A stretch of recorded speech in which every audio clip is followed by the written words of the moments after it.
Hello everyone. I know many of you are listening to this while preparing for sleep. Before we begin, take a moment to notice where you are and what time it is for you right now. You don't need to type anything if you're already drifting off. And if you enjoy calm stories like this, you can gently support the channel by liking and subscribing whenever you feel comfortable. Now, let the rain fade into the background and allow the story to unfold slowly. Story 1. The street was known for its silence. Even in the middle of the day, it felt as though sound had learned to walk softly there. Maple Hollow Lane curved gently between old trees whose branches touched like clasped hands above the road. Porch lights glowed warmly at night, not because anyone needed them, but because they had always been that way. It was the kind of place people trusted without thinking. Elena Harper moved into the small blue house at the end of the lane in early autumn. She was 29, polite, and spoke in a voice so soft that people often leaned closer without realizing it. She worked evening shifts at the local library, returning home just before midnight. Neighbors noticed her routine only in passing, the quiet click of her car door, the soft porch light turning on. Then darkness again. No one noticed the night the routine broke. It was a Tuesday. The air was still, heavy with the smell of fallen leaves. Somewhere far away, a train horn sighed. Elena parked as usual, but she didn't turn off the engine right away. She sat there for a moment, hands resting on the steering wheel, listening. Later, investigators would say this pause mattered, though no one could explain why. What happened next was never fully agreed upon. A security camera 2 houses down recorded only shadows and a brief flicker of movement. A shape crossing the edge of the frame. A car door opening again. Then nothing. No shouting. No crash. No sound loud enough to travel through closed windows and calm suburban walls. If Elena screamed, it was swallowed by the quiet. The next morning, her porch light was still on. At first, people assumed she had gone away. Her car was gone. The house looked neat. The mail piled up slowly, politely, as if waiting for permission to be noticed. After 3 days, a librarian called to ask why Elena hadn't come in for her shift. After 5, her sister drove in from 2 towns over and stood on the porch, knocking longer than felt comfortable. The door was locked. Everything inside was ordinary. A mug sat in the sink, rinsed but not put away. A book lay open on the couch, a ribbon marking the page. Her phone charger was plugged in beside the bed, empty. There were no signs of a struggle. No broken glass, no overturned furniture. Just absence, carefully arranged. Police described it as a voluntary disappearance. At first, Elena was an adult. She could leave if she wanted. But her sister insisted something was wrong. Elena hated driving long distances. She never missed work. She always answered her phone. The neighborhood was questioned gently, politely. Everyone said the same thing, they hadn't heard a thing. Weeks passed. Then months. The case settled into that quiet category reserved for mysteries that don't demand attention. The kind that wait. It was a year later when the sound finally appeared. A college student bought an old secondhand audio recorder at a thrift shop across town. It was dusty, outdated, the kind that still used memory cards no one manufactured anymore. When he powered it on out of curiosity, a single file played automatically. It was labeled only with a date. At first there was static, then the faint hum of a car engine, a door opening, footsteps on gravel, and then a voice, soft, strained, familiar though the student wouldn't know why. "Hello?" the voice said quietly. "Is someone there?" There was a pause so long it felt intentional. Then, very faintly, a breath that did not belong to the speaker. The recording ended. Police traced the recorder's origin back to a garage sale held on Maple Hollow Lane months earlier. A sale hosted by a man who lived 2 houses down from Elena. A man known for keeping to himself. A man who had once told officers he slept through the entire night she vanished. When questioned again, his story changed only slightly. He said he'd been awake. He said he'd heard a car. He said he didn't think it mattered. A search of his property uncovered nothing dramatic. No hidden rooms. No obvious evidence. But in a locked drawer in his workshop, investigators found several old memory cards. Most were blank. One wasn't. It contained the same audio, only longer. The extended recording revealed quiet movement, Fabric brushing fabric. A muffled sound that might have been a plea, or might have been the wind.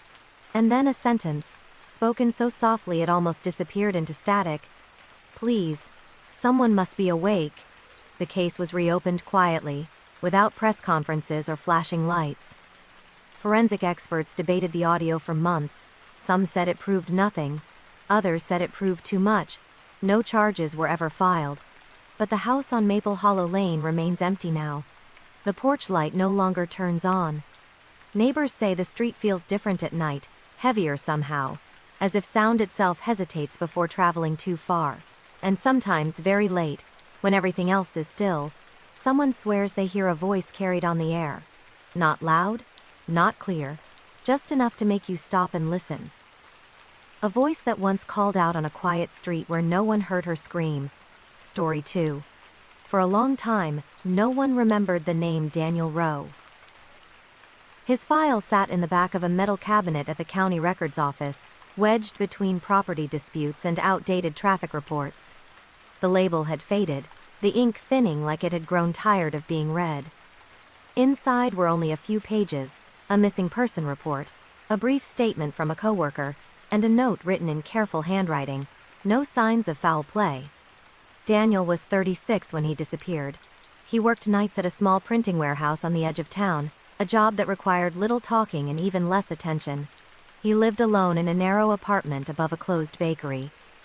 Neighbors described him as quiet and polite, the kind of man whose face you recognized but whose name you never learned. When he didn't show up for work one evening, his supervisor assumed he had quit. When rent went unpaid, the landlord assumed he had moved, and when weeks passed with no contact, the case was quietly filed and forgotten. Time did what it always does. It smoothed the edges, covered the absence with routine.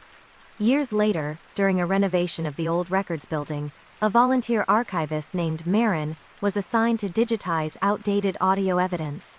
Most of the boxes contained nothing more than recorded interviews from old disputes or mislabeled tapes with static and silence. It was slow, peaceful work, the kind that encouraged drifting thoughts. Then she found a cassette marked only with a date. No name, no case number. Curious, she placed it into a player and pressed play. At first, there was only the soft hum of background noise. A faint echo, like a large empty room. Then came a man's voice, low and tired. "This is Daniel Rowe," he said slowly. "I don't know if anyone will hear this." Marin froze. The voice continued, calm but uneven, as though the speaker were choosing his words carefully. Daniel spoke about small things at first. His job, the long hours, how quiet the building became after midnight. He described the sound of machines cooling, the way footsteps echoed long after people left. "I started recording because I felt watched," he said. "Not followed. Just observed." There was a long pause in the tape, filled with a faint clicking sound. "I know how this sounds," he went on. "But every night, around 2, I hear someone walking where no one should be." The tape crackled softly. Somewhere in the background, a low metallic creak echoed, distant but real. Daniel explained that he had reported the sounds once. Security had checked the building and found nothing. Cameras showed empty hallways. Doors remained locked. The case was dismissed as stress. But the footsteps kept coming, he whispered. Slow, careful, like they didn't want to be heard. Marin felt a chill despite the warm room. She checked the case file again. The date on the tape matched the week Daniel disappeared. The recording continued. "I started staying late on purpose," Daniel said. "I wanted to understand it. I wanted proof." There was a sound then, a soft rhythmic noise, almost like shoes against concrete. It faded in and out. Daniel's breathing changed. "I think it knows I am listening now," he murmured. The tape went quiet for several seconds. Then came a faint scraping sound, closer this time. Something brushed near the microphone. Daniel spoke one last time, his voice barely above a whisper. "If anyone finds this, I didn't leave. I stayed." The recording ended with a soft click. Marin sat very still, listening to the empty hum of the player. Her heart beat slowly, heavily. She checked the label again. The date matched the night Daniel was last seen entering the warehouse. Further digging revealed something strange. The building had been demolished years earlier, replaced by a parking structure. During construction, workers had reported unusual sounds beneath the foundation, hollow echoes, unexplained vibrations, but nothing was ever investigated. The tape was sent to authorities. Analysts examined it carefully. They found no edits, no added effects. The background noises matched the acoustics of the old warehouse perfectly, but there was one detail no one could explain. Near the end of the recording, just before the final words, a second voice appeared, extremely faint, almost hidden under static. Slower, lower, not Daniel's. It spoke only once, "Stay." The case was reopened briefly, then quietly closed again. There was no physical evidence left to examine, no place to search, only a tape and a voice that should not exist. Today, the parking structure stands silent at night. Security guards report nothing unusual, though some say their radios occasionally pick up short bursts of static at exactly 2 a.m. A few swear they can hear footsteps echoing beneath the concrete. Slow, measured, as I. Someone is still walking the same path, waiting to be remembered. And somewhere in an archive, carefully labeled now, rests a single cassette. The one piece of evidence from a case everyone forgot, until it decided to speak. Story 3. The town of Briar Hollow liked to describe itself as honest. It sat between two slow rivers and a stretch of open farmland, the kind of place where people waved even if they didn't know your name. Everyone knew everyone else's routines, habits, and histories, or at least they believed they did. For 22 years, one story never changed. They said Martha Bell had left town suddenly one winter morning, that she packed her things, locked her door, and drove away without telling anyone. Some said she moved west. Others claimed she married someone she met through the mail. The explanation didn't matter much, because life in Briar Hollow had a way of smoothing over unanswered questions. Martha's house remained standing at the edge of town, pale yellow paint slowly fading. The mailbox stayed upright but empty. Children dared each other to walk past it at night. Adults lowered their voices when her name came up, then quickly changed the subject. It was easier that way. Martha had worked as the town's only night clerk at the municipal office. Quiet, reliable, exact. She kept records neat and precise, handwriting perfectly aligned. She never missed a shift. Until one evening she simply didn't come back. The report filed that night was short. Too short, really. It stated that Martha Bell had resigned and left voluntarily. Signed by 3 town officials. Approved, closed, no investigation followed. 22 years later, a young woman named Eliza Hart arrived in Briar Hollow to catalog historical documents for a regional archive. She rented a room above the old pharmacy and spent her days in the town basement, sorting through boxes no one had opened in decades. Most of the work was dull. Receipts, old permits, meeting notes. But one afternoon she found a thin folder tucked behind a cabinet leg, partially crushed and covered in dust. Inside was a single page bearing Martha Bell's name. It wasn't a resignation. It was a complaint. Martha had written that she was afraid, that she had discovered irregularities in town records, property transfers that didn't exist, signatures that didn't match. She wrote that when she asked questions, she was told to let it go. Her handwriting grew tighter near the bottom of the page. "If anything happens to me," she wrote, "please look at the council minutes from March 3rd. Eliza checked the date. Those minutes were missing. Curiosity turned into unease. Eliza began asking gentle questions, careful not to alarm anyone. She mentioned Martha casually at the diner, at the library, at the hardware store. The reactions were subtle but consistent. Pauses that lasted too long. Smiles that didn't reach the eyes. Quick changes of subject. One elderly man finally spoke. "You don't want to dig that up," he said quietly, stirring his coffee though it had gone cold. That lie kept this town peaceful. That night, Eliza couldn't sleep. Wind pressed against the windows of her rented room. Somewhere outside, a loose sign creaked rhythmically. She opened her laptop and searched through scanned county backups stored online. Buried deep in mislabeled folders, she found fragments, partial scans of old council documents. One page listed land transfers, signed on the same date Martha had referenced.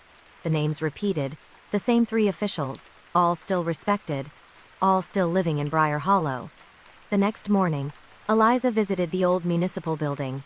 In a forgotten storage room behind broken filing cabinets, she found a sealed box labeled Audio, 2001. Inside was a small recorder wrapped in yellowed cloth. When she pressed play, a soft click echoed through the quiet room. Martha's voice filled the air. It was calm but tired. "I'm recording this because they told me to stop asking questions," she said. "They said it was for the good of the town." There was a pause, then a faint sound. Chairs scraping, a door closing. "They don't think anyone will listen," Martha continued. "They think if they all agree on one version, it becomes true." Her breath shook slightly. "If someone finds this, please don't believe what they said about me." The recording ended abruptly. Eliza sat frozen, the weight of the silence pressing in. There were no screams, no struggle, just a voice cut short. The files, once released to state investigators, revealed a long pattern of falsified records and illegal land deals, stretching back decades. The missing council minutes described a closed meeting where Martha had refused to alter documents. What happened to her afterward was never fully documented. The town issued a statement expressing regret over past administrative errors. Several officials resigned quietly due to health reasons. The case was labeled unresolved, but the lie, the one that said Martha had simply left, was finally broken. Today, Briar Hollow still looks peaceful. The rivers still move slowly. The houses still glow at night. But some residents swear that on certain evenings, when the town hall lights are off and the air is very still, a single office window flickers on for just a moment. And inside that faint glow, they imagine a woman sitting at a desk, carefully writing things down, making sure the truth is finally recorded, waiting, patiently, to be found. Story 4. The hospital always sounded different after midnight. During the day it hummed with voices, footsteps, rolling carts, and distant announcements. But at night, everything softened. Lig. HTAs dimmed. Hallways stretched longer. Even time seemed to slow, moving carefully so as not to wake anyone. Lena Moore liked the night shift for that reason. She said it gave her space to think. She worked as a cleaner on the 3rd floor, starting at 11 and finishing just before dawn. Her job was simple, repetitive, quiet. She wiped handrails, emptied bins, and polished floors that reflected the ceiling lights like still water. Nurses nodded to her in passing. Security guards knew her by name. She had worked there for nearly 4 years without a single issue. Until the night she didn't come home. Lena lived alone in a small apartment above a closed tailor shop. Every morning at 6:10 a.m., her downstairs neighbor heard her footsteps on the stairs as she returned from work. Every morning, the kettle went on. Every morning, the radio played softly. But one morning, there were no footsteps. By noon, her phone still rang unanswered. By evening, concern turned into worry. By the next day, her sister filed a missing person report. At first, the hospital assumed Lena had simply taken time off. But her supervisor checked the schedule. Lena had clocked in that night, and she had never clocked out. Security footage showed her entering the building at 10:57 p.m., badge swinging lightly from her neck. She smiled briefly at the camera, as she always did. Hours later, another camera caught her pushing her cleaning cart down the east hallway at 2:14 a.m. That was the last clear image of her. After that, the footage glitched, frames skipped, time jumped, entire minutes disappeared. When the video resumed, the hallway was empty. Her cart stood near a supply closet, untouched. The mop bucket was still half full. The lights buzzed softly above it. There was no sign of struggle, no sound, no explanation. Police searched the hospital top to bottom, rooftop, basement, storage rooms, earwells. Nothing. Her locker still held her jacket. Her bag was still inside. Her phone was never found. Some staff whispered that hospitals had their own kind of memory, that things slipped between routines, that long corridors could hide moments the way water hides reflections. Most people dismissed that. But a nurse named Clara came forward with something she hadn't mentioned before. She said that around 2:30 a.m. she had heard someone humming, not singing loudly. just a soft, slow tune drifting down the corridor near the east wing. A tune she recognized. Lena used to hum while she worked. Clara said she'd thought nothing of it at the time. The sound felt normal, comforting even. It wasn't until days later, when she realized the timeline, that the memory began to bother her. Investigators reviewed audio from a nearby nurse station. At first there was only the usual quiet, distant ventilation, a rolling cart, muffled footsteps. Then, faintly, almost buried beneath the hum of electricity, came a melody. Soft. Slow. Human. The audio technician had to isolate it carefully. When amplified, the tune became clearer, wordless, gentle, slightly uneven. It lasted for nearly 40 seconds, and then it stopped, right at 2:31 a.m. No other sounds followed. The hospital released a statement calling it audio interference. The case stalled. Weeks turned into months. Lena's apartment was left untouched. Her sister visited often, sitting on the edge of the bed, listening to the quiet. Sometimes she swore she could hear movement in the walls. Not footsteps, just a soft shifting, like someone passing by without wanting to be seen. A year later, during renovations on the East Wing, workers opened a sealed maintenance corridor that hadn't been used in decades. Behind a false panel, they found cleaning supplies long since dried out, a broken cartwheel, and a single ID badge. Lena. More. No other evidence was found. No remains. No explanation.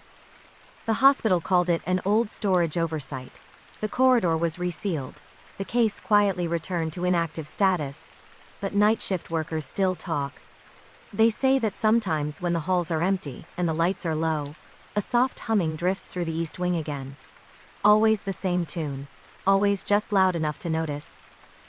And sometimes, if you're standing very still, you can hear the faint squeak of a cartwheel rolling slowly down the corridor, stopping just out of sight, as if someone is still finishing their shift, still working, still waiting to go home.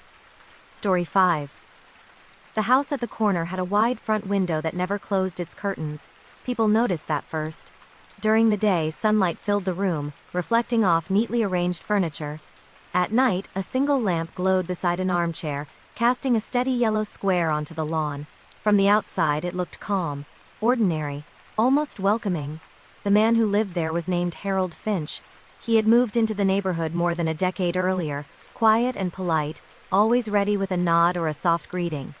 He collected newspapers, trimmed his hedges with care, and never missed trash day.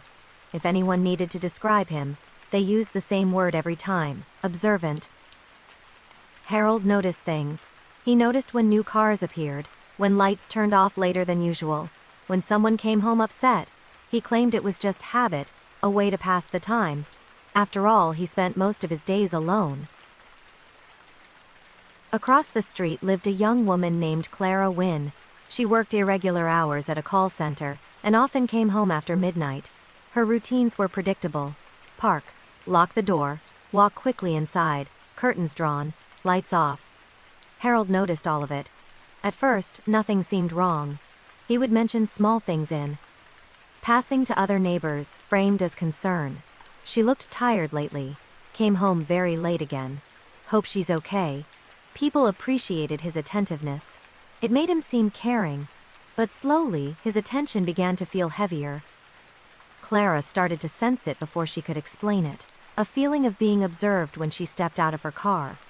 A strange awareness when she crossed her living room. Sometimes, when she looked toward the window, she thought she saw movement across the street. The faint shift of a shadow. She told herself she was imagining it. One evening, she mentioned it casually to a coworker. "Do you ever feel like someone's watching you?" she asked with a nervous laugh. The coworker shrugged. "Probably just stress." Clara tried to believe that. Weeks passed. Then one night she noticed something small but unsettling. Her porch light was on when she hadn't turned it on. She switched it off. The next morning, it was on again. She checked the bulb. It worked fine. She started locking her doors twice. Across the street, Harold's lamp continued to glow every night. The first report came when Clara failed to show up for work. Her phone went unanswered. By the second day, concern spread. A welfare check was requested. Police found her apartment neat. Too neat. Her bed was made. Her bag sat by the door. Her phone lay on the kitchen counter plugged in. There were no signs of forced entry, but one detail stood out. Her living room curtains were open. Neighbors were questioned, including Harold. He was calm, cooperative. He said he hadn't noticed anything unusual. He mentioned that Clara often came and went late, that she liked her privacy. He said he hoped she was safe. Someone asked how well he knew her. "Oh, not well," he replied gently. "I just noticed things." Investigators reviewed nearby security cameras. Most angles missed Clara's doorway. One camera, mounted across the street, caught a partial view of the sidewalk. At 12:43 a.m., Clara arrived home. At 12:47, her porch light turned on. At 12:49, a shadow crossed the frame. Tall, slow, deliberate, the figure never fully appeared on camera. At 12:52, the porch light went off. Nothing else was recorded. Days later, police searched Harold's home with his consent. Everything was tidy, almost carefully arranged. Books alphabetized, dishes clean, windows spotless. In a spare room at the back, they found something unusual. A notebook. Inside were pages filled with dates, times, and brief observations written in neat handwriting. Came home late again. Light stayed on longer than usual. Looked tired tonight. Didn't wave. The entries went back years. Not just for Clara, but for nearly every neighbor who had lived nearby. The final page was dated the night Clara disappeared. It read only, "She finally noticed." Harold said the notebook was harmless. Just a habit, just observations. He insisted he had never hurt anyone. Police searched deeper. In a locked cabinet, they found old VHS tapes and digital storage drives. Most were labeled with street names and years. Many contained hours of silent footage filmed through windows, watching, waiting. Still, there was no direct evidence tying Harold to Clara's disappearance. No physical proof, no witnesses, no confession. He was questioned and released. The case stalled. Months later, a new tenant moved into Clara's apartment. On her first night there, she noticed something odd. A faint red dot reflecting in the window glass. A camera lens. Police returned to Harold's house. This time, they found a hidden wall panel behind the bookshelf. Inside was a small monitoring setup, powered and active. One screen displayed a live feed of the apartment across the street. Clara's apartment. The footage archive showed hundreds of hours, including the night she vanished. The video cut to black at 12:53 a.m. The final frame showed a figure stepping close to the camera from inside her living room. The case went to trial, though many details were never released. Some evidence was sealed. Some questions were never answered publicly. Harold was sentenced quietly. No press conference. No long statements. The neighborhood returned to normal, at least on the surface. The corner house stands empty now. Curtains drawn. Windows dark. But residents still say that sometimes late at night they feel it. That subtle sense of being watched. Not by eyes, but by attention. Careful. Patient. The kind that notices everything, and never truly looks away. Story 6. At the end of Alder Row stood a narrow 2-story house that never went dark. Even during power outages. Even during storms. Even late into the quiet hours when the rest of the street sank into sleep. Its lights stayed on. Warm, steady, unwavering. People noticed, of course, but no one questioned it for very long. Some habits were easier to accept than explain. The house had belonged to Mrs. Evelyn Croft. She had lived there alone for as long as anyone could remember. A small woman with careful manners, always dressed neatly, always polite. She waved from her porch, sent handwritten holiday cards, and baked too much bread. Her windows glowed late into the night because, she once said, she didn't like the dark. Then one winter she stopped being seen. At first, neighbors assumed she was visiting family. A week passed. Then 2. Her mailbox filled. Snow gathered untouched on her steps. Still, every evening at dusk, the lights inside her home turned on, one by one, just as they always had. The living room lamp at sunset, the kitchen light shortly after, the upstairs bedroom around 10. Perfectly timed. Concern finally reached the local council when a delivery driver reported that no one had answered the door for several weeks. A wellness check was requested. Officers arrived one cold afternoon. They knocked. No answer. They called her name. Nothing. The door was locked, windows closed, no sound inside. But the lights were on. With permission from the city, they entered through the back. The house was clean. Almost unnaturally so. No dust, no clutter, no sign of recent activity. The air was stale but not unpleasant. The thermostat hummed softly. In the kitchen, a calendar still hung on the wall. The date was circled in red. 3 months earlier, that was the last day anyone could confirm seeing Evelyn Croft. There was no sign of her body, no sign of struggle, no sign she had left, and yet, the lights were still running. Electric records showed something strange. Power usage hadn't dropped after her disappearance. In fact, it followed the same daily rhythm it always had. Lights on, lights off, regular, precise, too precise. The house was locked afterward, pending investigation. But that didn't stop the lights. Every evening, right on time, the glow returned behind the curtains. People began slowing their cars when passing. Some stood on the sidewalk staring. Others avoided the street entirely. Children dared each other to count how many windows lit up. 1, 2, 3, always the same. A maintenance crew was eventually sent to cut power manually. They shut off the exterior line, confirmed it was disconnected, logged it officially. That night, the house still lit up. This time, someone called the police immediately. Officers arrived to find the house glowing softly, unchanged. Inside, the air felt colder. The lights hummed faintly, though no current should have reached them. In the living room, a chair had been moved slightly, just a few inches, from where it had been earlier that day. Upstairs, they found something new. A single lamp was on in the bedroom, casting a dim circle of light on the wall. Beneath it sat a small table that hadn't been there before. On it lay a folded note. The handwriting was delicate and familiar. "I don't like the dark," it read. The note was collected. The house was sealed again. From that point on, the story spread quietly. No headlines, no official explanation, just whispers. Some said faulty wiring, others said an elaborate hoax. But electricians refused to work on the house, after one of them claimed the lights flickered in response to his voice. The city eventually gave up trying to shut it down. Years passed. New families moved into the neighborhood, old ones moved away. But the house remained unchanged, always lit, always waiting. One night, a teenager walking home late stopped in front of it. Something about the glow felt different, warmer, almost welcoming. He stepped closer and noticed movement behind the curtain. Not a shadow, a shape, small. Still, watching. He ran. The next morning, neighbors found the porch light had been added to the nightly pattern. It now turned on exactly at 9:17 p.m. No one remembered installing it. Inside city records, the house is still listed as occupied. Under resident, one name remains: Evelyn Croft. And every night, as the rest of Alder Row falls into darkness, her home continues to shine. Steady, patient, and unwilling to be left alone.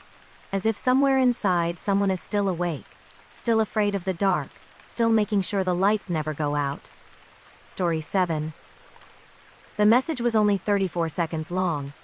It sat unnoticed in a forgotten voicemail inbox for nearly 8 years, buried beneath spam calls and empty recordings. No one had listened to it, because no one thought there was any reason to. The phone it belonged to had been turned off, sealed in an evidence bag, and archived after the case was quietly closed. The case of Jonah Reed. Jonah was 24 when he disappeared. He worked evenings at a small grocery store, lived in a rented room, and rarely caused trouble. Friends described him as gentle, a little anxious, and overly apologetic. He left long voice messages even when a text would have been enough.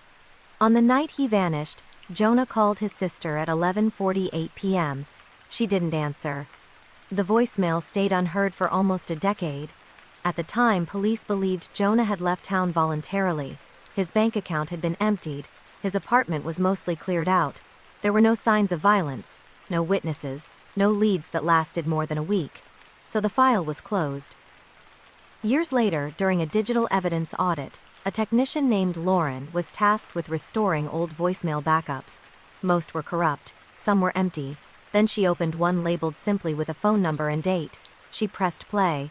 At first there was silence, then the sound of breathing, uneven, too close to the microphone. "Hey, it's me," a young man said quietly. "I know it's late, I need to say this somewhere." There was a pause, filled with faint background noise. A low hum, maybe a fan, maybe a car engine idling. "I think I made a mistake," Jonah said. "I didn't mean to hear it." His voice trembled slightly, but he kept going. "They don't know I know. I'm trying to act normal. But I can't stop thinking about it." The sound of fabric shifting.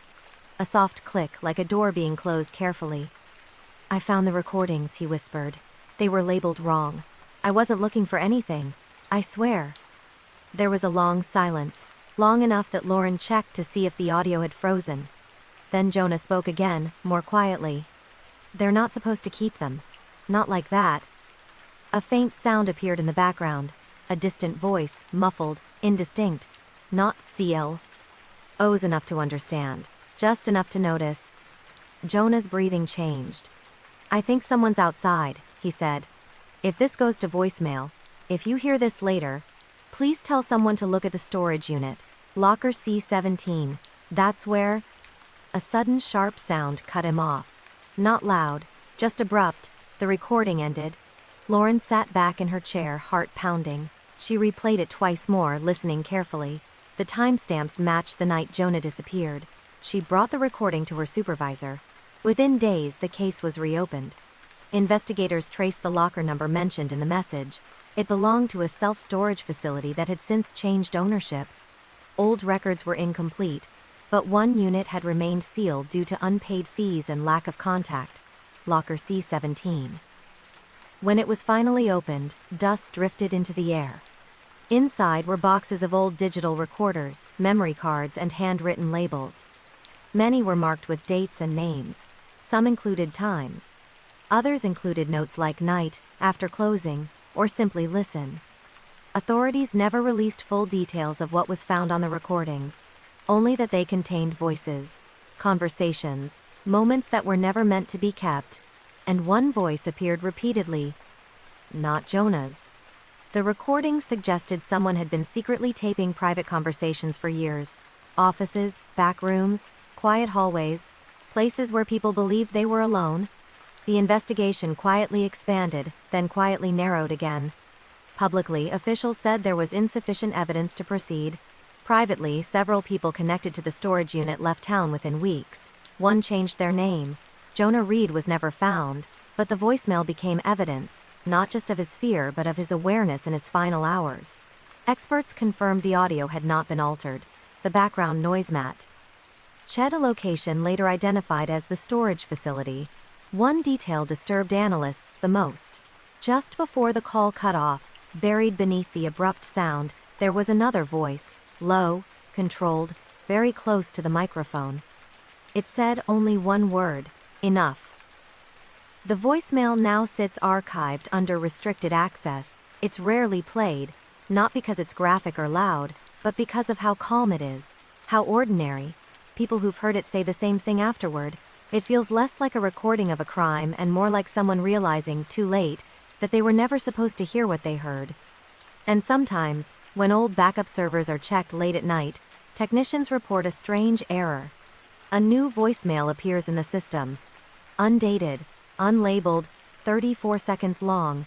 No one opens it anymore. Because every time someone does, the system logs show something impossible, that the message was sent from a phone number that hasn't existed for years, and that it was sent just moments before it was heard. Story 8. The bus stop sat at the edge of town where the streetlights thinned, and the road narrowed into quiet darkness. It wasn't marked on most maps anymore, just an old metal sign with faded paint, and a bench that creaked when you sat down. Most people preferred to walk the extra distance to the main stop. But a few still used this one, usually those coming home late. Every night at 11:47 p.m., the last bus passed through. And every night someone waited there. Her name was Mara Collins. She worked at a printing shop that closed late, and the final bus was the only way home. Drivers recognized her by habit more than by face. She always sat near the middle, always held her bag close, always thanked the driver before stepping off. On the night she disappeared, Nothing seemed unusual. Security footage from the bus showed her boarding at 11:18 p.m., nodding politely, taking her usual seat. She looked tired but calm. The bus rolled through its familiar route, stopping at nearly empty corners, lights flickering softly overhead. At 11:46 p.m., the bus slowed near the last stop. The camera caught Mara standing, adjusting her coat and moving toward the door. Then something strange happened. She hesitated, just for a second. Her hand hovered near the rail as if she had seen something outside. The footage showed only darkness beyond the glass, the faint outline of the bench, and the streetlight glowing weakly above it. The doors opened. Mara stepped down. The bus pulled away. That was the last confirmed sighting of her. When she didn't return home, her sister assumed she had stayed with a friend. By morning, worry set in. By evening, police were involved. They searched the area around the stop. No bag, no phone, no footprints. The ground was dry, undisturbed. The nearby woods were thin but empty. No cameras covered that stretch of road. The bus driver was questioned. He remembered Ma Ra clearly. She hesitated, he said. Like she was waiting for someone. But no one had been there. At least, no one visible. The case drew little attention at first. Adults disappeared sometimes, people started over. Files were opened, notes were taken, then quietly closed. But the bus stop began to change. A week after Mara vanished, another driver reported something odd. As he approached the stop just before midnight, he saw someone sitting on the bench. A woman. Still. Upright. Waiting. But when he slowed, the bench was empty. He told himself it was a trick of the light. The next driver saw it too. Then another. Always the same description. A lone figure, head slightly lowered, hands folded, gone the moment the bus drew closer. Soon passengers began mentioning it, a shape by the stop, a presence, a feeling of being watched as the bus passed. One night, a transit supervisor decided to ride along. At 11:46 p.m., the bus approached the stop. The streetlight flickered, and there she was, clear as day. A young woman in a dark coat, standing just behind the bench. The supervisor felt his breath catch. She looked solid. Real. The bus slowed. Then, just before the doors could open, she stepped backward. Not away, but somehow into the shadow behind the pole. And vanished. The bus rolled past in silence. The next morning, the city reviewed older footage from nearby traffic cameras. Something they had missed before appeared in recordings from the last several years. At exactly 11:47 p.m., a faint shape appeared near the bus stop. Always brief, always still, always gone before the next frame. They traced records back further. Old maintenance logs, transit notes, driver complaints. That's when they found it. A handwritten report dated 23 years earlier. A woman had gone missing after stepping off the last bus at that very stop. Her name was not Mara. It was Evelyn Park. The similarities were unsettling. Same age, same height, same late shift, same routine, and the same time. The stop had quietly gained a reputation long before Mara ever stood there. Some drivers believed the bus stop itself was wrong, placed slightly off where it should be, resting in a pocket of shadow that didn't quite belong to the road. Others said it wasn't the place, but the moment. That minute before midnight, when the day hadn't decided whether to end or begin. Mara's phone was eventually found months later in a ditch not far from the stop. It was dead, cracked but still readable. Her last unsent message was short. Someone's standing here already. No recipient. No timestamp. Just the words. After that, the city quietly removed the stop from the route. Buses no longer slowed there. The sign was taken down. The bench was removed. The light was replaced with a brighter one. But people still say that if you drive past it exactly 11:47 p.m., you can see someone standing where the bench used to be. Waiting. Not waving. Not moving. Just standing very still, as if expecting a bus that no longer comes.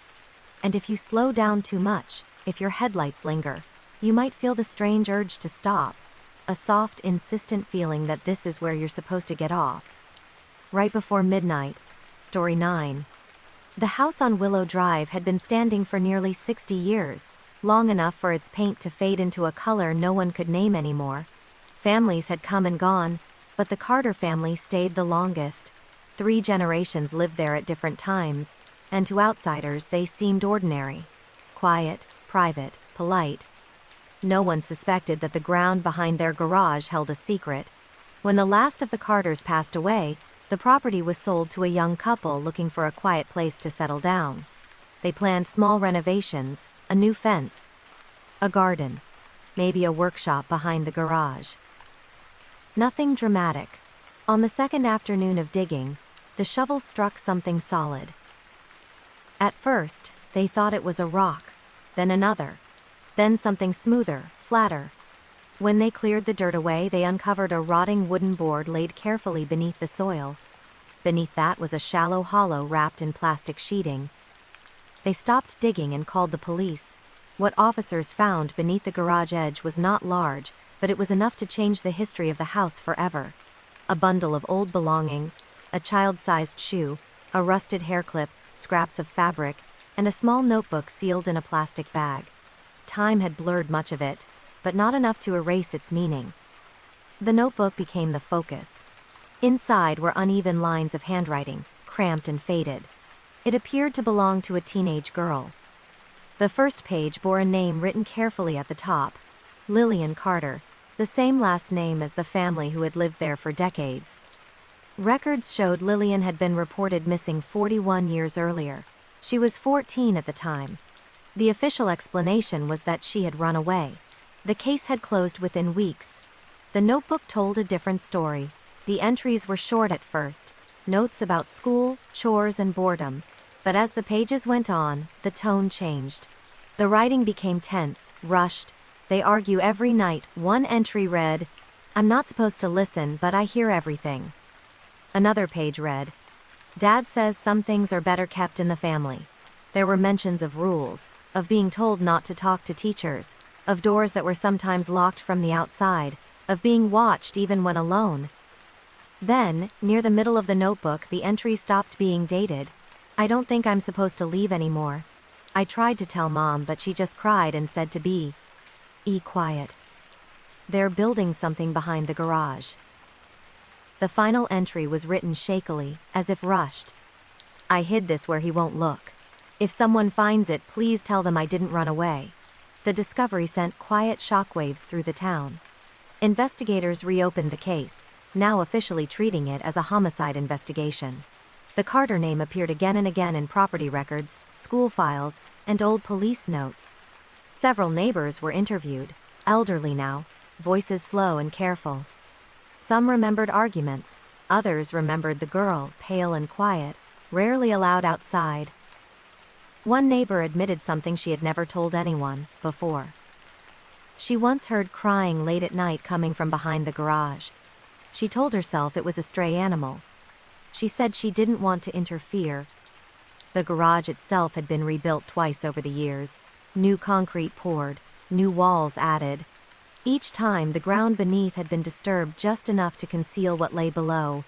Forensic testing later confirmed that the remains belonged to a teenage girl from the time period, consistent with Lillian.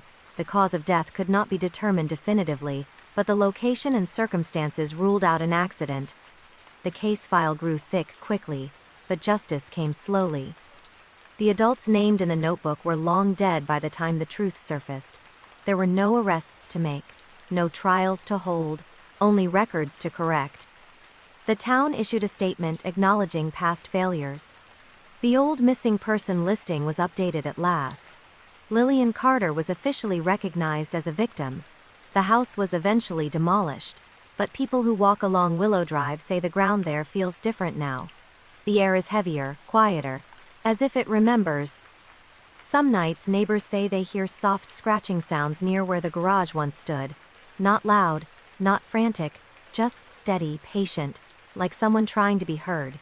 And sometimes after rain, the soil settles in a strange way, forming a shallow outline that looks almost deliberate, as if something buried long ago is still pressing upward, still waiting, still hoping someone will finally listen. Story 10. Everyone trusted Daniel Price. He was the kind of man people described as reliable before anything else. Middle-aged, soft-spoken, always wearing the same neutral-colored jacket. He volunteered at community events, helped elderly neighbors carry groceries, and offered rides to anyone stranded late at night. When people thanked him, he waved it off with a small smile and said he just liked being useful. That was how he became known as the Helper. When someone went missing, Daniel was often one of the first to offer support. He helped search wooded areas. He printed flyers. He spoke gently to families and reassured them that everything would be okay. Police appreciated his cooperation. He seemed calm, organized, and eager to assist. Too eager, some would later say. The town had seen several disappearances over the years, not enough to cause panic, but enough to leave a faint unease behind. A teenager who never came home from work. A drifter last seen near the bus station. A woman who vanished after a late shift. Each case stalled quietly, labeled unsolved, filed away. What no one noticed at first was the pattern. Daniel had been involved in all of them, not as a suspect. As a helper. The realization came years later, when a young records analyst named Mira was assigned to digitize cold case files. She wasn't looking for patterns, just consistency. But as she scanned reports, a familiar name kept appearing in witness statements. Daniel Price assisted with search efforts. Daniel Price offered transportation. Daniel Price provided information. At first it seemed harmless, helpful, even admirable. Then she noticed something else. In multiple cases, Daniel had been one of the last people to see the missing person alive. Mira brought this to her supervisor, who hesitated. Daniel was well liked, no criminal record, no complaints. Still, the pattern couldn't be ignored. Quietly, they reopened several files. They started with paperwork. That was when they noticed inconsistencies, times that didn't align, statements that changed subtly between reports, small corrections written in different ink, locations that shifted by a few blocks.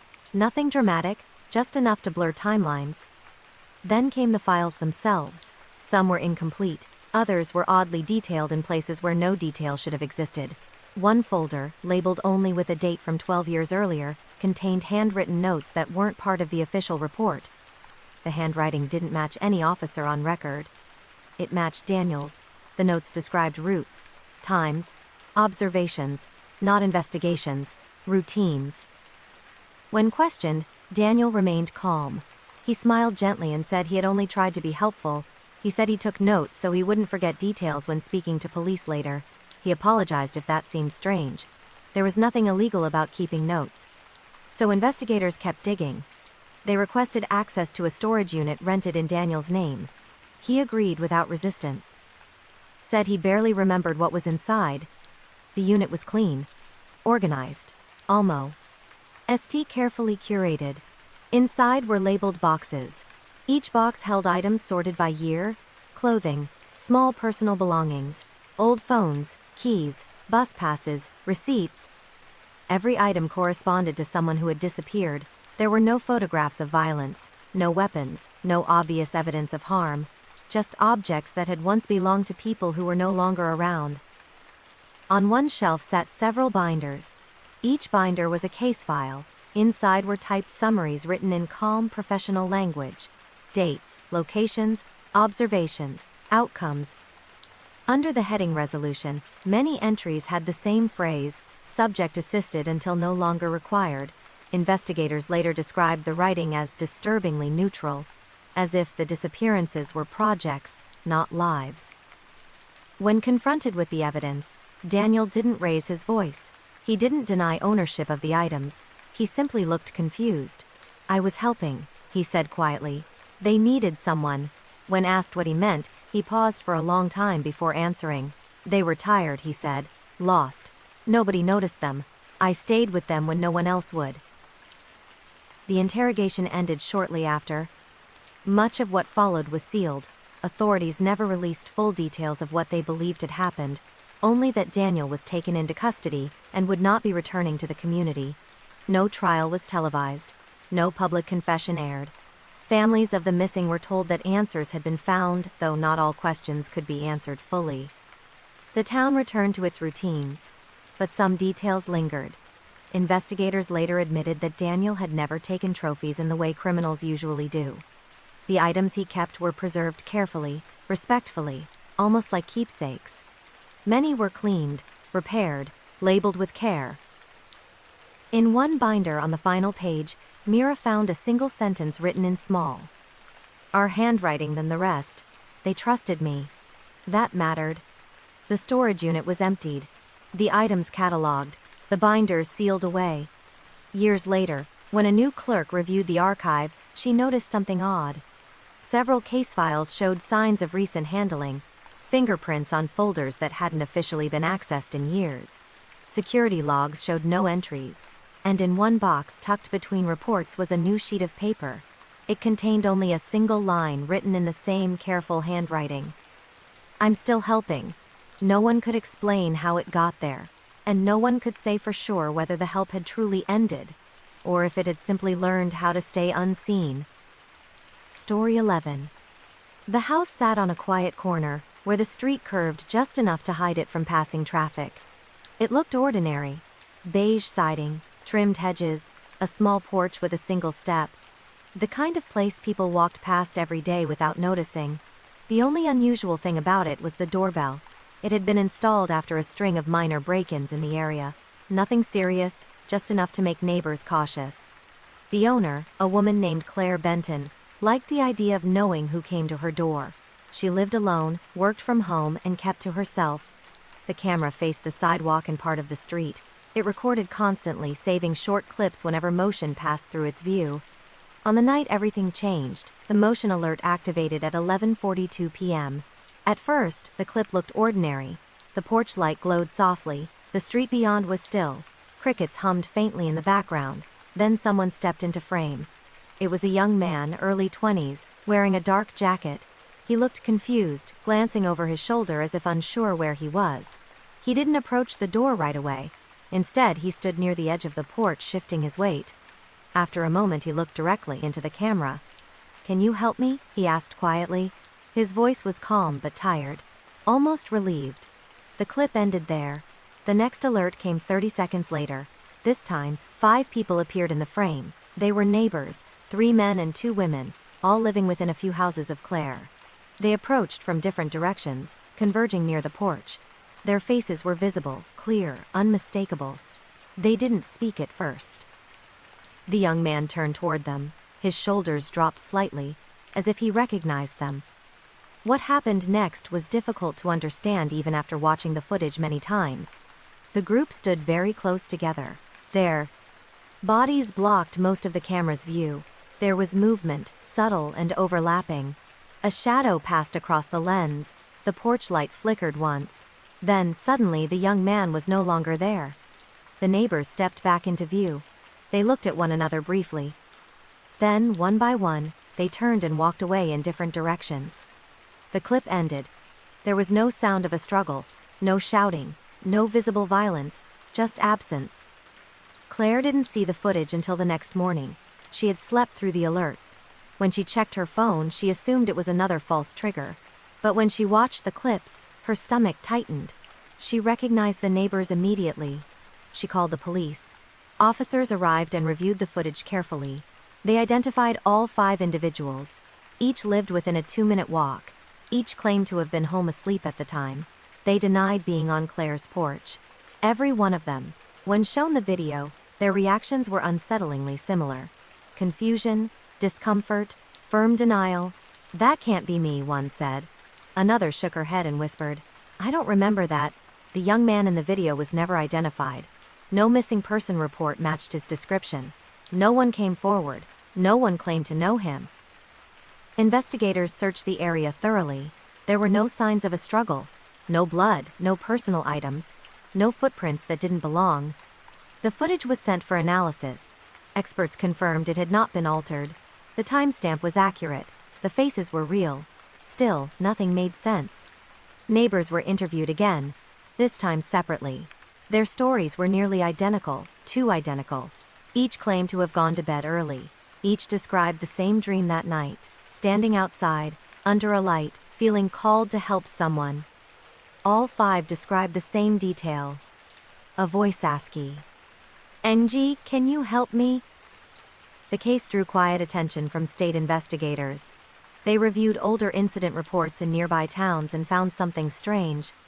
Over the past 20 years, similar reports existed, always late at night, always near residential doors with cameras or porch lights, always involving a lone person asking for help, always followed by denials from those captured on footage. In several cases, the footage later disappeared. This time, it didn't. Claire's system had automatically backed up the clips to the cloud.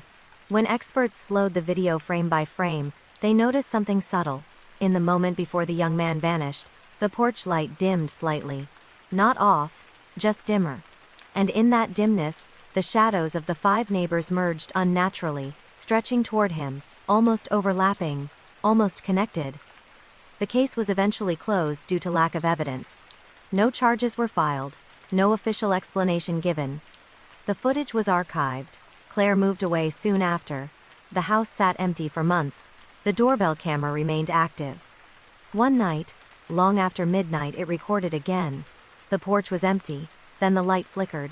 A figure stepped into view, older this time, face tired, eyes searching. They looked directly into the lens and spoke softly. "Can you help me?" Behind them, faint reflections appeared in the glass. 5 familiar shapes, standing very still, waiting. And somewhere in the system logs, the camera registered motion from inside the house, even though no one lived there anymore. Story 12. The town of Fairbridge had fewer than 3,000 people, and only one main road. It was the kind of place where routines mattered more than schedules, where people noticed if a shop opened late, or a porch light stayed off too long. And yet, somehow, a man vanished there without anyone reporting it. His name was Thomas Hale. At least that was the name on the mailbox. Thomas lived in a narrow gray house near the edge of town, across from an overgrown field where nothing had been built in decades. He worked part-time at the hardware store, mostly stocking shelves and sweeping at closing time. He spoke politely, rarely more than necessary, and paid an exact change. People remembered him as quiet but nice. What no one remembered was the last time they actually saw him. The first sign something was wrong came when the hardware store noticed his paycheck hadn't been picked up. A week passed. Then 2. The manager assumed Thomas had moved on without notice. It happened sometimes, but his house remained exactly the same. Lights off, curtains drawn, no mail collected. Still, no report was made, because no one thought to. Weeks later, a utility worker came to inspect water meters on the street. When he reached Thomas's property, he paused. The meter hadn't changed since the previous month. No water usage at all. That was unusual, but not unheard of. Vacant homes existed. Then the worker noticed something else. The back door was slightly open. Police were finally called. Inside, the house was neat and oddly untouched. Furniture sat in place. Dishes were clean. The bed was made. There was no sign of a struggle, no broken locks, no forced entry, but there was also no sign of recent living. Dust had settled evenly across surfaces. The refrigerator was empty but clean. The calendar on the wall was turned to a date 3 months earlier. March 14. That was the last day marked. Officers searched room by room. In the small spare bedroom, they found something that didn't belong. A folding chair sat in the center of the room, facing the wall. On the wall hung a sheet of paper, pinned neatly at eye level. It read, "Please sit quietly."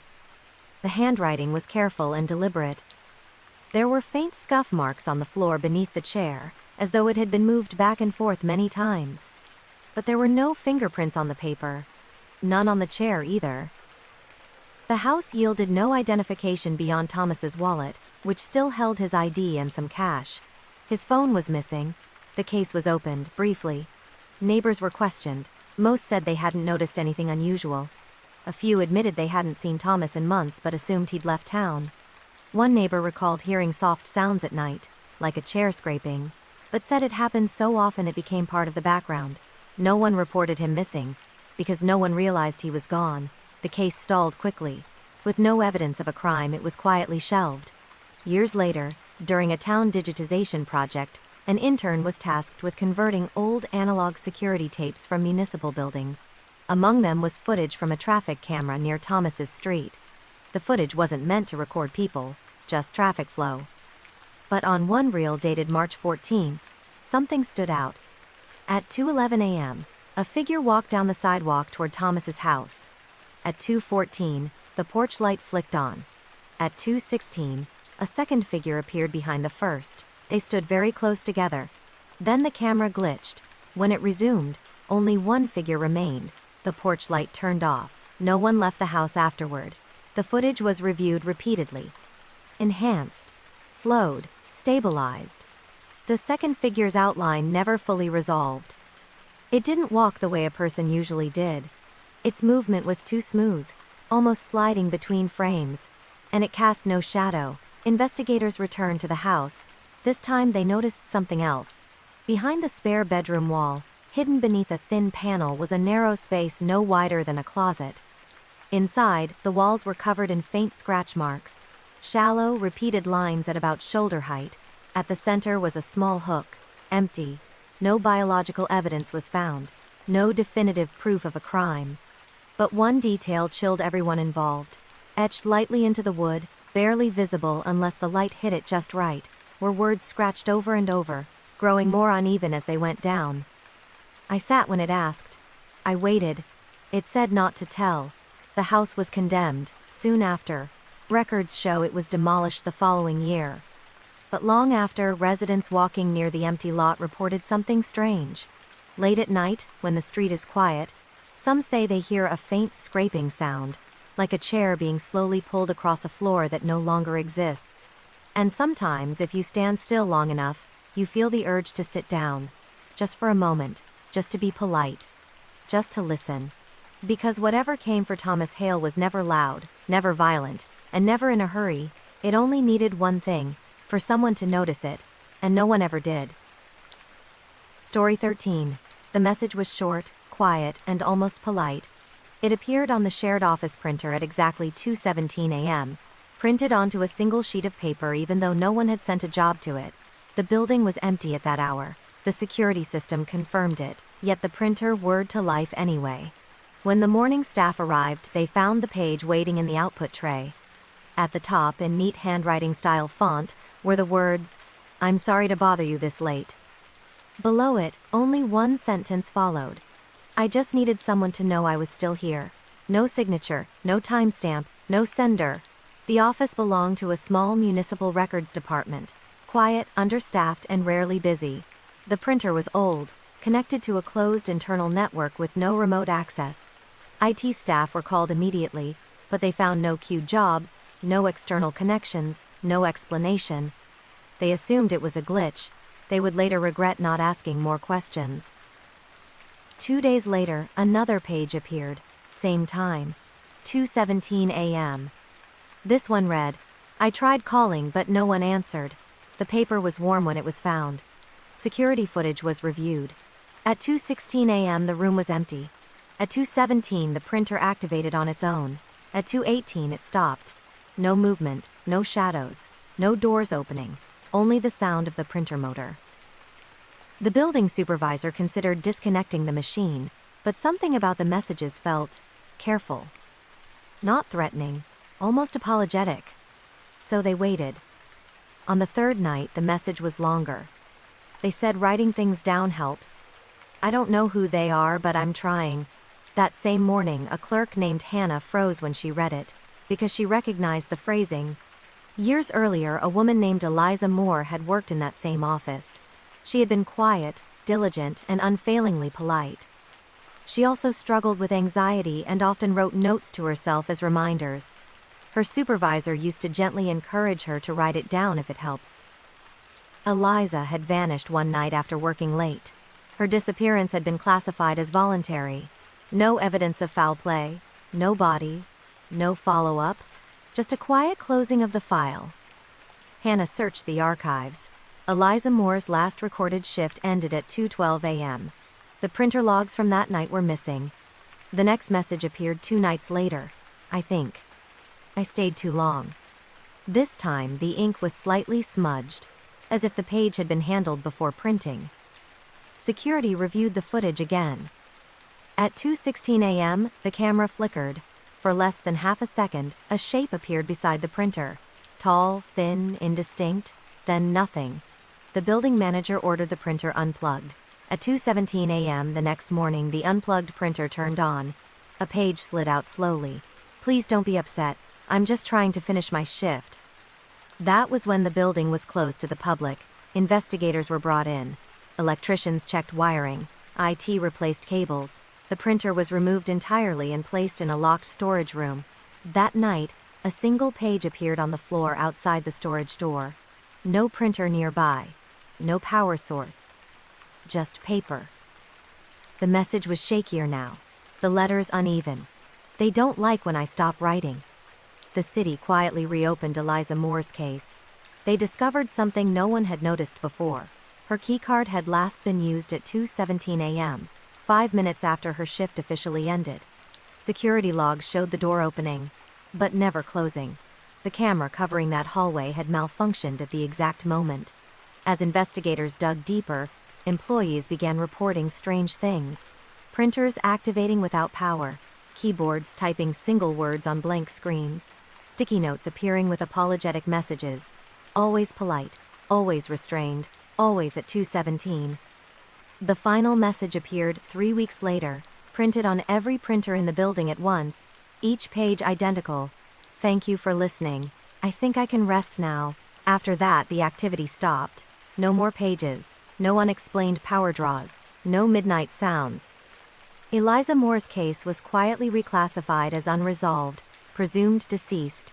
The building eventually upgraded its equipment. Old printers were discarded. Except one. A junior clerk took it home, thinking it might still work. She plugged it in out of curiosity. At 2:17 a.m., it powered on by itself. This time, it printed only one line. "I'm sorry. I didn't mean to wake you." The ink was fresh, and still warm. Story 14.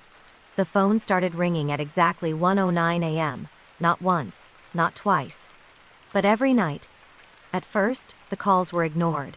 The number was blocked, listed only as unknown. No voicemail was ever left, just ringing. Long, patient, steady. It always stopped on its own after the 5th ring.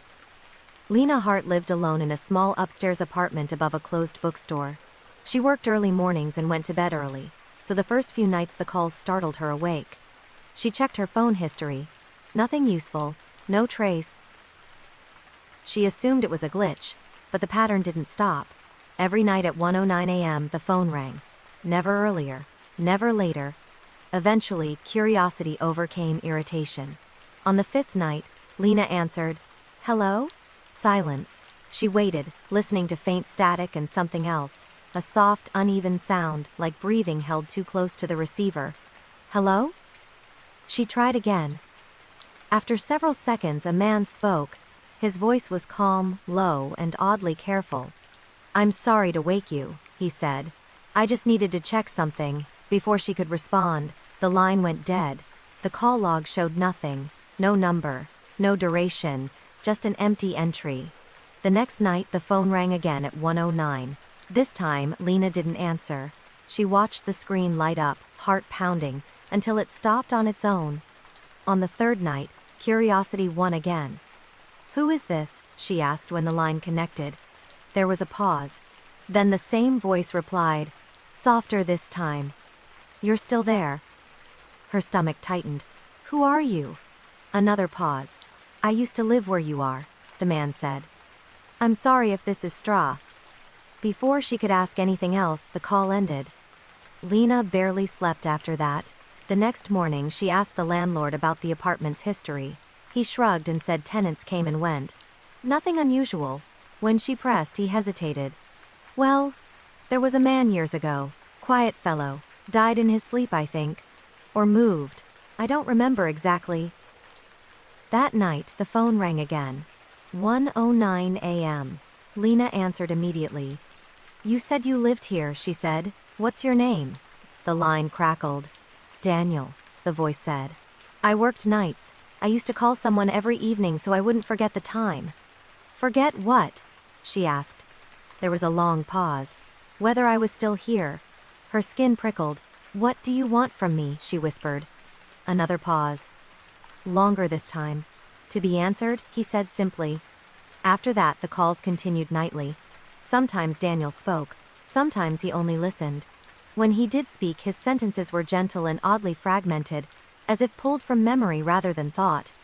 He talked about routines, about walking home in the dark, about sitting in the same chair, about waiting for the phone to ring so he'd know the night was real. One night, he said something that made Lena sit upright. They told me I could stay if I didn't bother anyone. Who told you that? She asked. They don't talk much anymore, he replied. But they still watch. From then on, Lena noticed small things in the apartment. A chair slightly out of place in the morning, the faint smell of cold air near the phone, a soft clicking sound at 1:09 seconds before it rang. She tried not to answer one night. The phone rang, and rang, and rang again. It didn't stop. At 1:14 a.m., it was still ringing. At 1:20, her hands were shaking. She finally answered. I'm here, she whispered. There was relief in his voice. Thank you, he said. I was afraid I'd gone. Quiet again. The next day, Lena searched public records.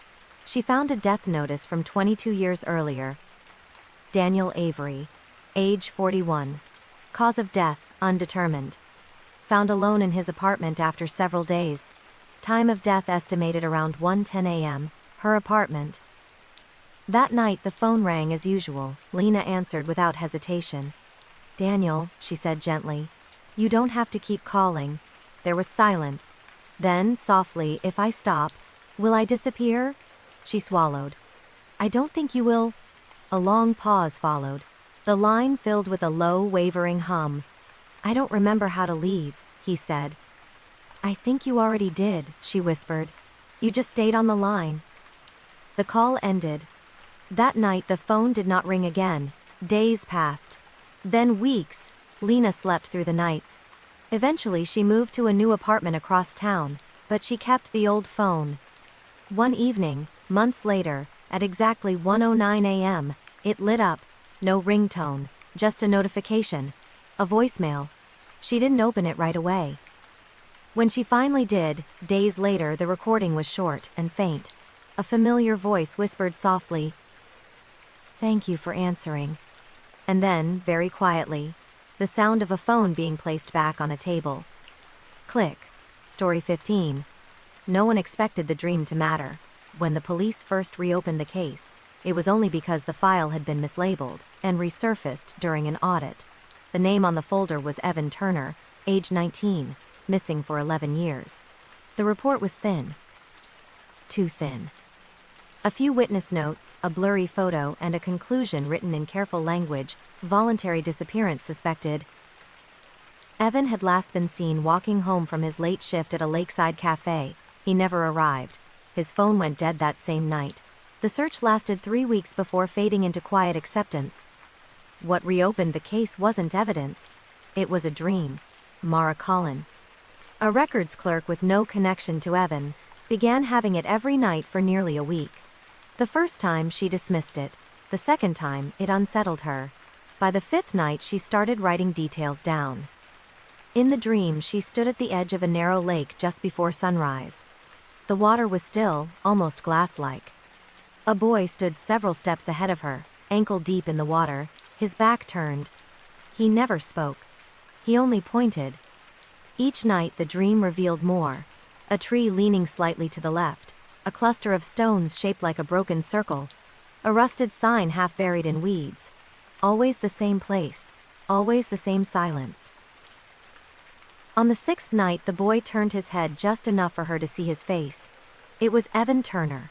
Mara woke up shaking. She had never seen his face before, not consciously. She searched the old case file the next morning. The photo matched exactly. She told herself it was coincidence, her mind filling in details after seeing the picture. Still, the dreams continued. In the 7th dream, Evan finally spoke. You're close, he said softly. Please don't stop. Mara didn't tell anyone at first. She was afraid of sounding unstable. But the details in the dreams were too specific to ignore. The shoreline, the leaning tree, the sign. She checked maps during her lunch break. There was a lake on the outskirts of town that matched every detail. It wasn't popular. No trails, no docks, just an overgrown access road used years ago by maintenance crews. That night she dreamed again. This time Evan stood farther out in the water. "Bring someone," he said. "I can't be seen alone." The next morning, against her better judgment, Mara went to the police. She didn't mention dreams at first. She simply said she had information about a possible location related to the Turner case. Something about her calm certainty made them listen. 2 off. Icers agreed to check the area. They expected nothing. The lake was quiet, gray under the sky. Birds skimmed the surface. The leaning tree stood exactly where Mara had described it. So did the half-buried sign, rusted and unreadable. One officer waded into the shallow water near the edge. He stopped suddenly. Something was beneath his boot. The search that followed was slow and careful. Beneath layers of silt and plant matter, they found remains. Human. Long submerged. Dental records later confirmed what the dream had already shown. It was Evan Turner. The cause of death was ruled accidental. A fall, likely disorientation in the dark. But one detail puzzled investigators. Evan's shoes were neatly placed on the shore, side by side, as if he had removed them deliberately. When Mara was informed that the remains had been identified, she felt no relief, only a quiet heaviness. That night she dreamed one final time. She stood again by the lake, but this time the water was calm and empty. Evan stood on the shore instead, dry and peaceful. He looked older somehow. Lighter. "Thank you," he said. She tried to speak, but her voice wouldn't come. He smiled gently. "You can stop looking now." She woke with tears on her face, and a strange sense of closure she couldn't explain. After that, the dreams stopped completely. The case was officially closed, listed as an accidental death long overlooked. The town held no memorial. There were no headlines. But sometimes, when Mara passes the lake at dawn, she feels a familiar stillness in the air.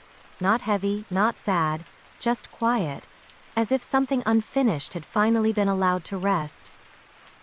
Story 16. The house had been empty for years, long enough that most people had forgotten anyone ever lived there.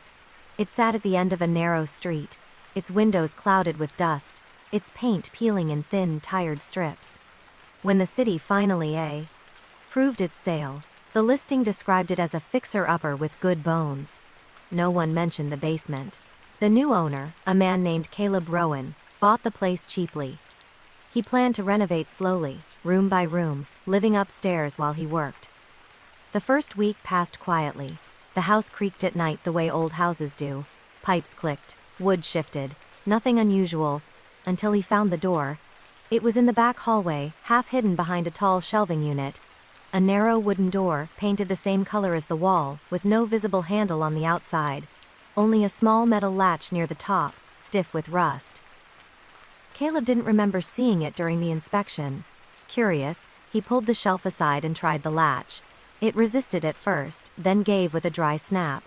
The door opened inward, releasing a smell of cold air and dust. A staircase descended into darkness. The basement light didn't work. He used his phone flashlight instead.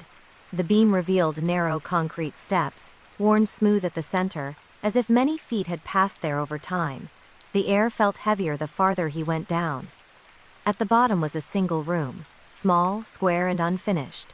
Bare concrete walls, a low ceiling, no windows, and in the center of the floor, a chair. It faced the far wall. The wall was covered in marks. At first, Caleb thought they were scratches, but as he stepped closer, he realized they were words, hundreds of them, carved shallowly into the concrete, overlapping and uneven. Some were repeated again and again. "Please, listen, don't leave." Others were dates, names, times, and one phrase, written more than any other: "I'll be quiet."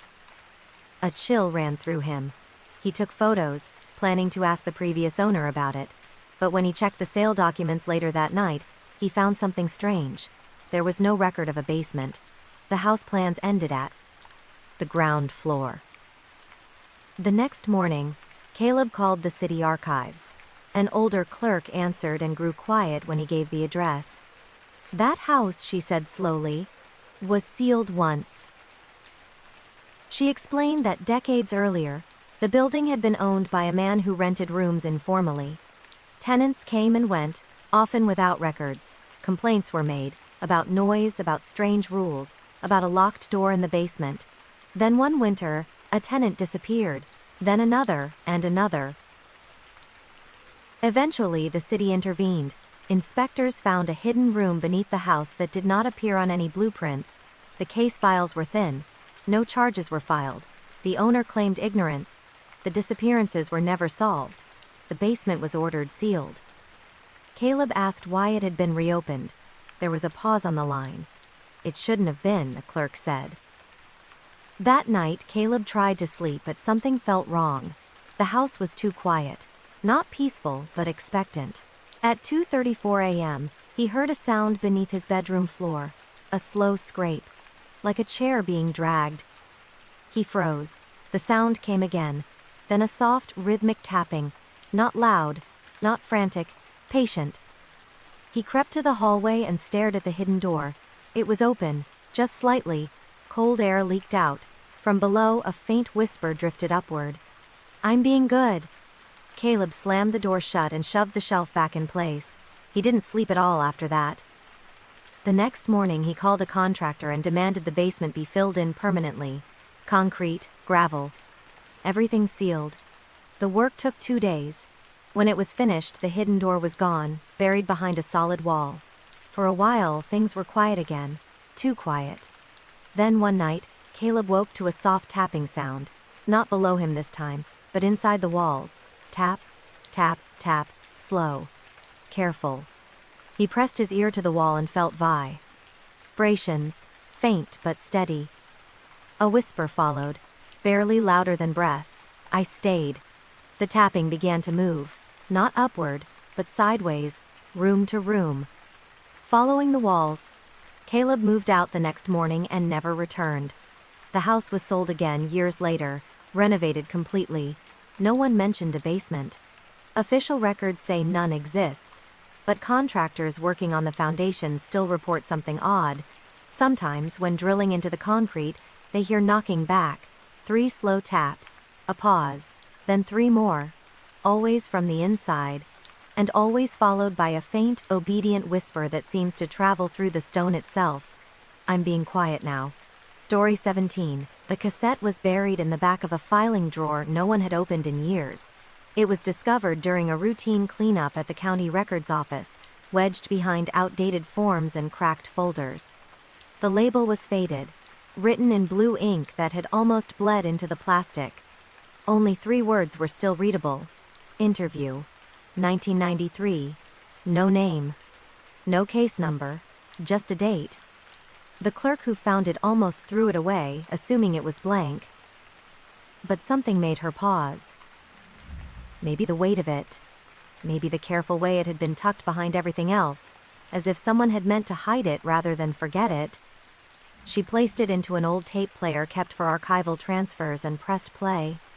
At first, there was only static, then the faint sound of a chair moving, followed by breathing, close to the microphone, uneven and nervous. A man's voice spoke.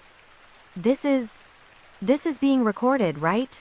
Another voice answered quietly, distorted with age. "Yes. Just say your name." A pause. "My name is Aaron Pike." The clerk froze. That name was familiar. Aaron Pike had gone missing 31 years earlier. His disappearance had been one of the town's quiet mysteries, not dramatic enough to make headlines, not clear enough to solve. His car had been found abandoned near the river. His body was never recovered. The tape continued. "I was told this was off the record," Aaron said. "You said it wouldn't go anywhere." The second voice responded calmly, almost gently. "It won't. We just need to understand what happened." There was a long silence, then a shaky breath. "I didn't mean for it to happen," Aaron said. I saw something I wasn't supposed to see." The room around the clerk seemed to grow colder. Aaron described working nights at a local storage facility. He talked about strange activity. Lockers accessed without logs, lights turning on by themselves, voices echoing where no one stood. At first, he thought it was stress. Then one night he followed the sound. "I saw them moving things," he whispered. "Boxes, bags. I recognized some of the names. The interviewer interrupted softly. Recognized from where? Missing posters, Aaron replied. From town. The tape crackled. I think they knew I saw them, he continued. They started watching me after that. A faint tapping sound appeared in the background of the recording. Slow, rhythmic, tap, tap. Aaron's breathing changed. They're outside, he whispered. You said this place was safe, the second voice replied, still calm. Too calm. It is safe, just keep talking. The tapping grew louder. Then footsteps. Aaron's voice dropped to a whisper. They're here. You said you'd help me. The response came after a long pause. I am helping. The tape cut off abruptly. The clerk sat motionless, heart racing. She replayed the final seconds several times. Each time the same chilling calm in the interviewer's voice stood out. She checked the case file again. The interviewer's name was listed. It belonged to a deputy who had died years earlier, officially of natural causes. The clerk escalated the tape to her. Supervisor. Within days, investigators reopened the case, reviewing other recordings from the same period. They found more, several tapes, all marked as interviews, all with different names, all missing persons, and in every recording the same second voice appeared. Same calm tone, same phrasing. I am helping. Further digging revealed that the deputy had been assigned to every one of those cases. He had conducted the interviews alone. He had signed off on their closures. The tapes were supposed to have been destroyed. The investigation stalled quietly. Officials refused to comment. Records were sealed pending review. But the tapes didn't stay quiet. Technicians reported hearing playback start on its own during overnight shifts. Sometimes the machines would rewind themselves. Sometimes, a tape would be found sitting on top of the player in the morning. One technician swore he heard his own name spoken softly through the static, and always, at the end of each recording, came the same final line, spoken gently, reassuringly, as if meant to calm someone who was afraid. I'm helping you now. The tapes were eventually moved to long-term storage in a locked facility. Yet every few years, someone cataloging old evidence discovers a new cassette among the shelves, always unlabeled, always warm to the touch, and when played the first voice is never the same, but the second one always is, calm, patient, waiting, ready to help. Story 18. The hospital called it Ward C, but most staff referred to it simply as the quiet floor. It was reserved for long-term patients, who needed monitoring but rarely visitors. The lights were dimmer there, the halls narrower, the air heavier. Sound didn't travel the same way. Footsteps seemed to disappear before reaching the end of the corridor. Mara Ellis worked the night shift on Ward C for nearly 6 years. She was dependable, soft-spoken, and observant, the kind of nurse who noticed details others missed. She memorized patient routines, remembered small preferences, and kept notes far more detailed than required. Doctors trusted her. Patients felt safe with her. Too safe, some would later say. Mara worked from 11 p.m. to 7 a.m. She rarely missed a shift. When she did, she always called ahead, always explained, until one night she didn't. At 6:42 a.m., the day nurse arrived to find Mara's locker still full. Her coat hung neatly inside.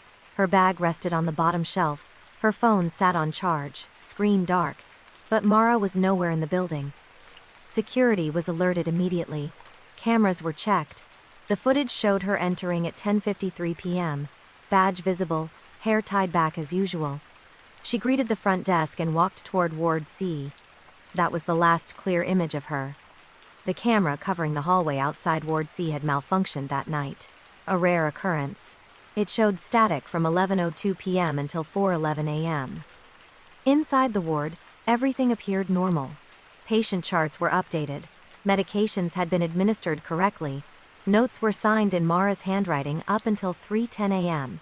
After that, nothing. No exit recorded. No emergency alarms triggered. No disturbance reported. It was as if she had simply stopped. The hospital issued a brief statement calling it a personal disappearance. Police searched the building, the grounds, nearby streets. Nothing was found. But when investigators reviewed patient files, something strange emerged. Mara had been writing additional notes, not part of standard medical documentation. They were subtle, tucked into margins or written in the backs of charts. Notes like, patient seems afraid to sleep, says someone comes when lights dim, mentions voices that know their names.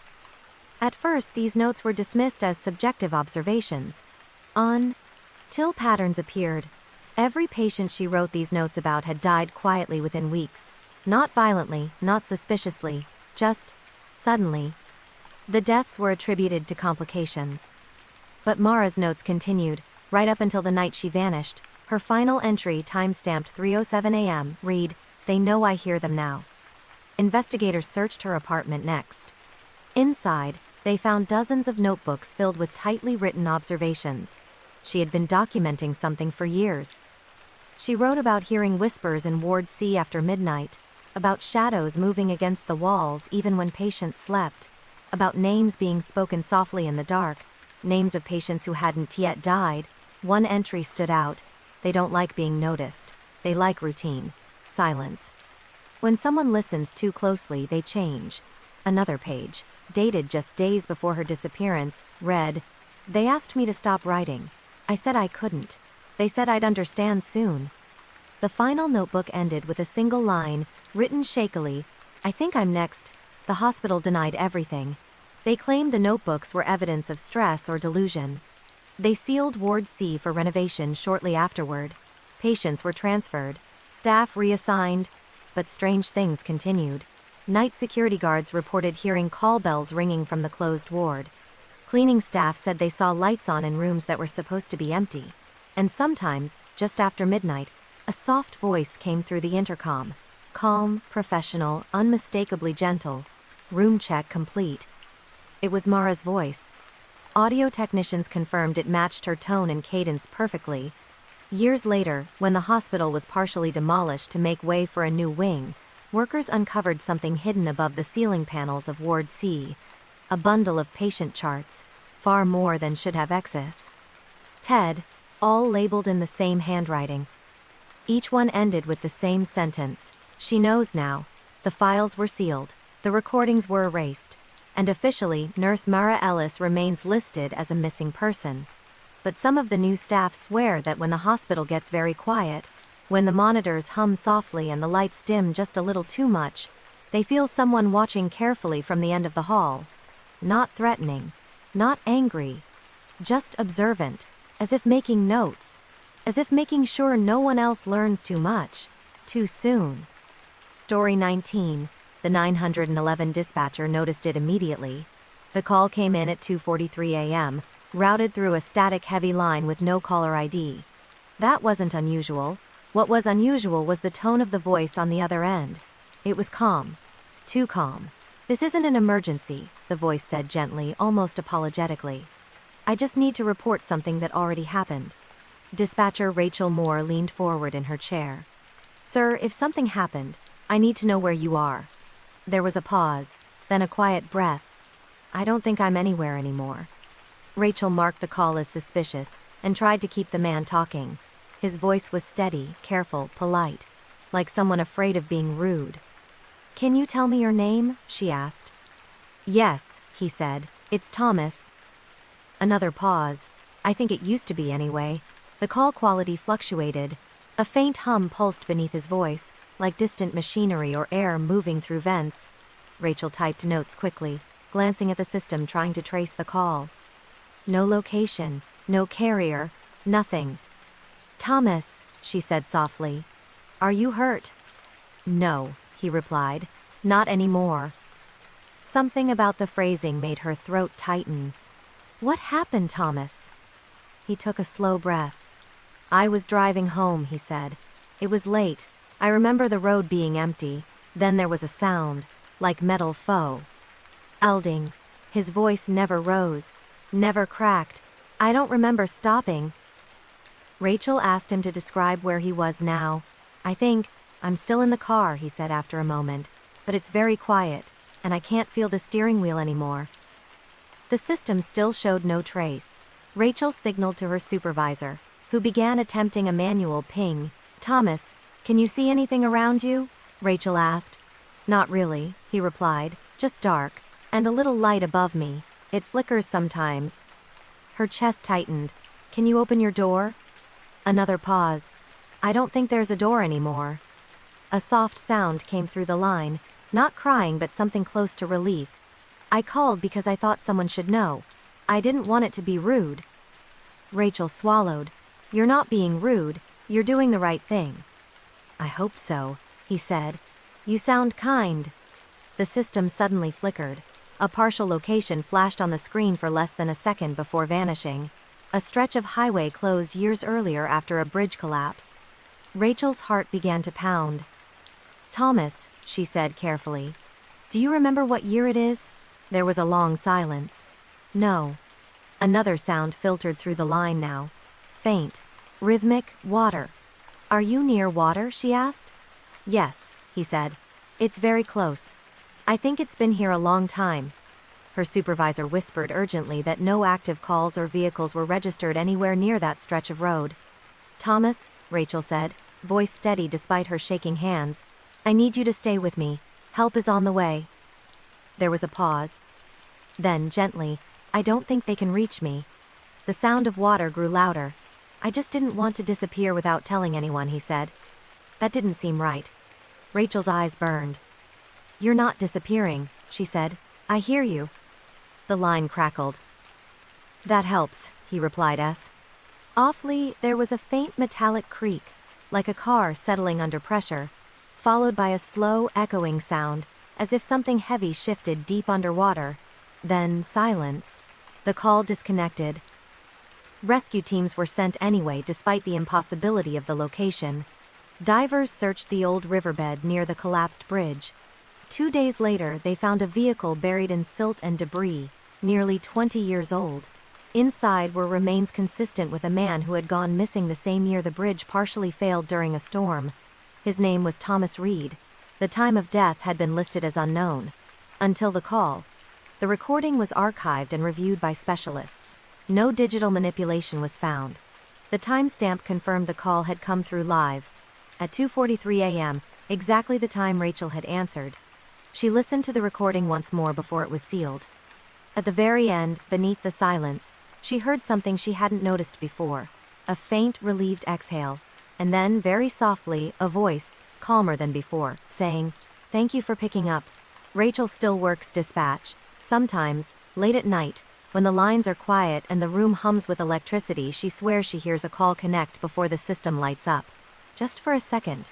And in that moment she always answers, just in case someone somewhere still needs to be heard. Story 20. The motel sat just off the highway, half hidden behind a line of dying trees and a flickering neon sign that hadn't worked properly in years. Travelers used it when they were too tired to keep driving or too far from anywhere else to care.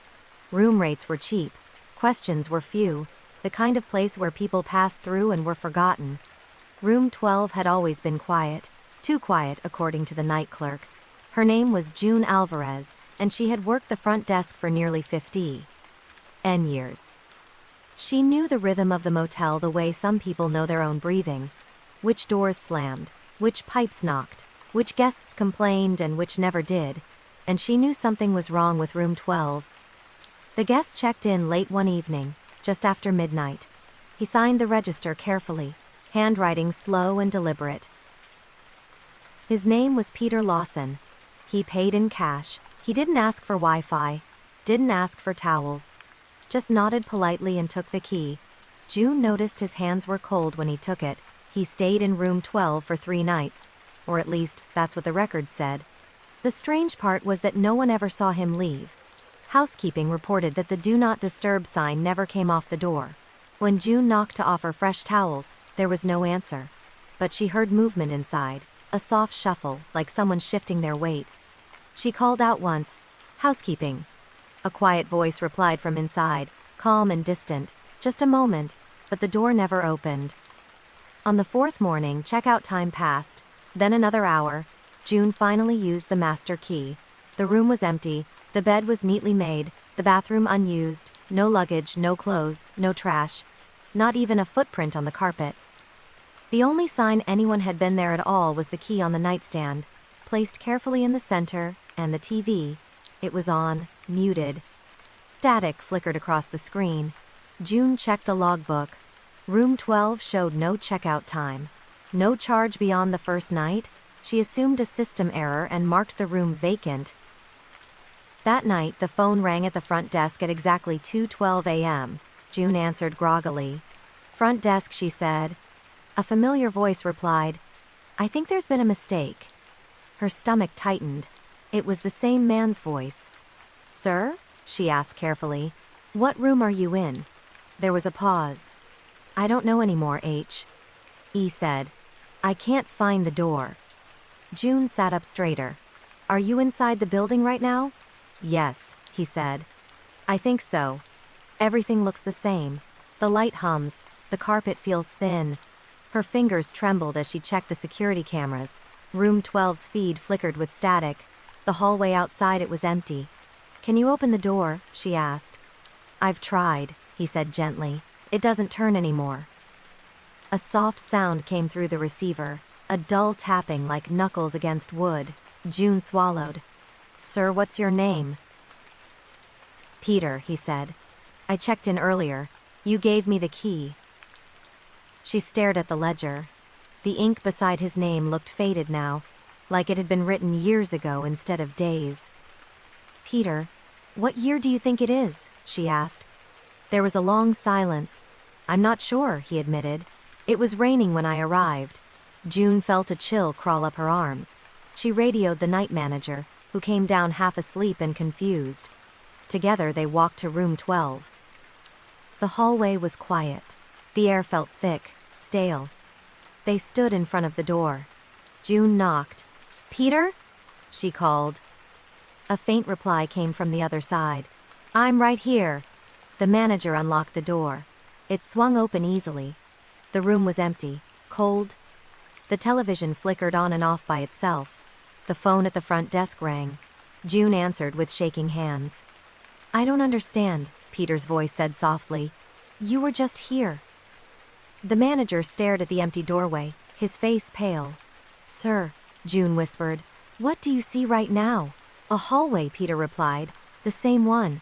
But it's darker. The lights keep buzzing." Behind June, the hallway lights flickered once, then again. "I think I missed checkout," Peter said quietly. "Am I in trouble?" "No," June said quickly. "You're not in trouble." There was a pause. Then he said, almost relieved, "That's good." The call ended. The motel phone went dead.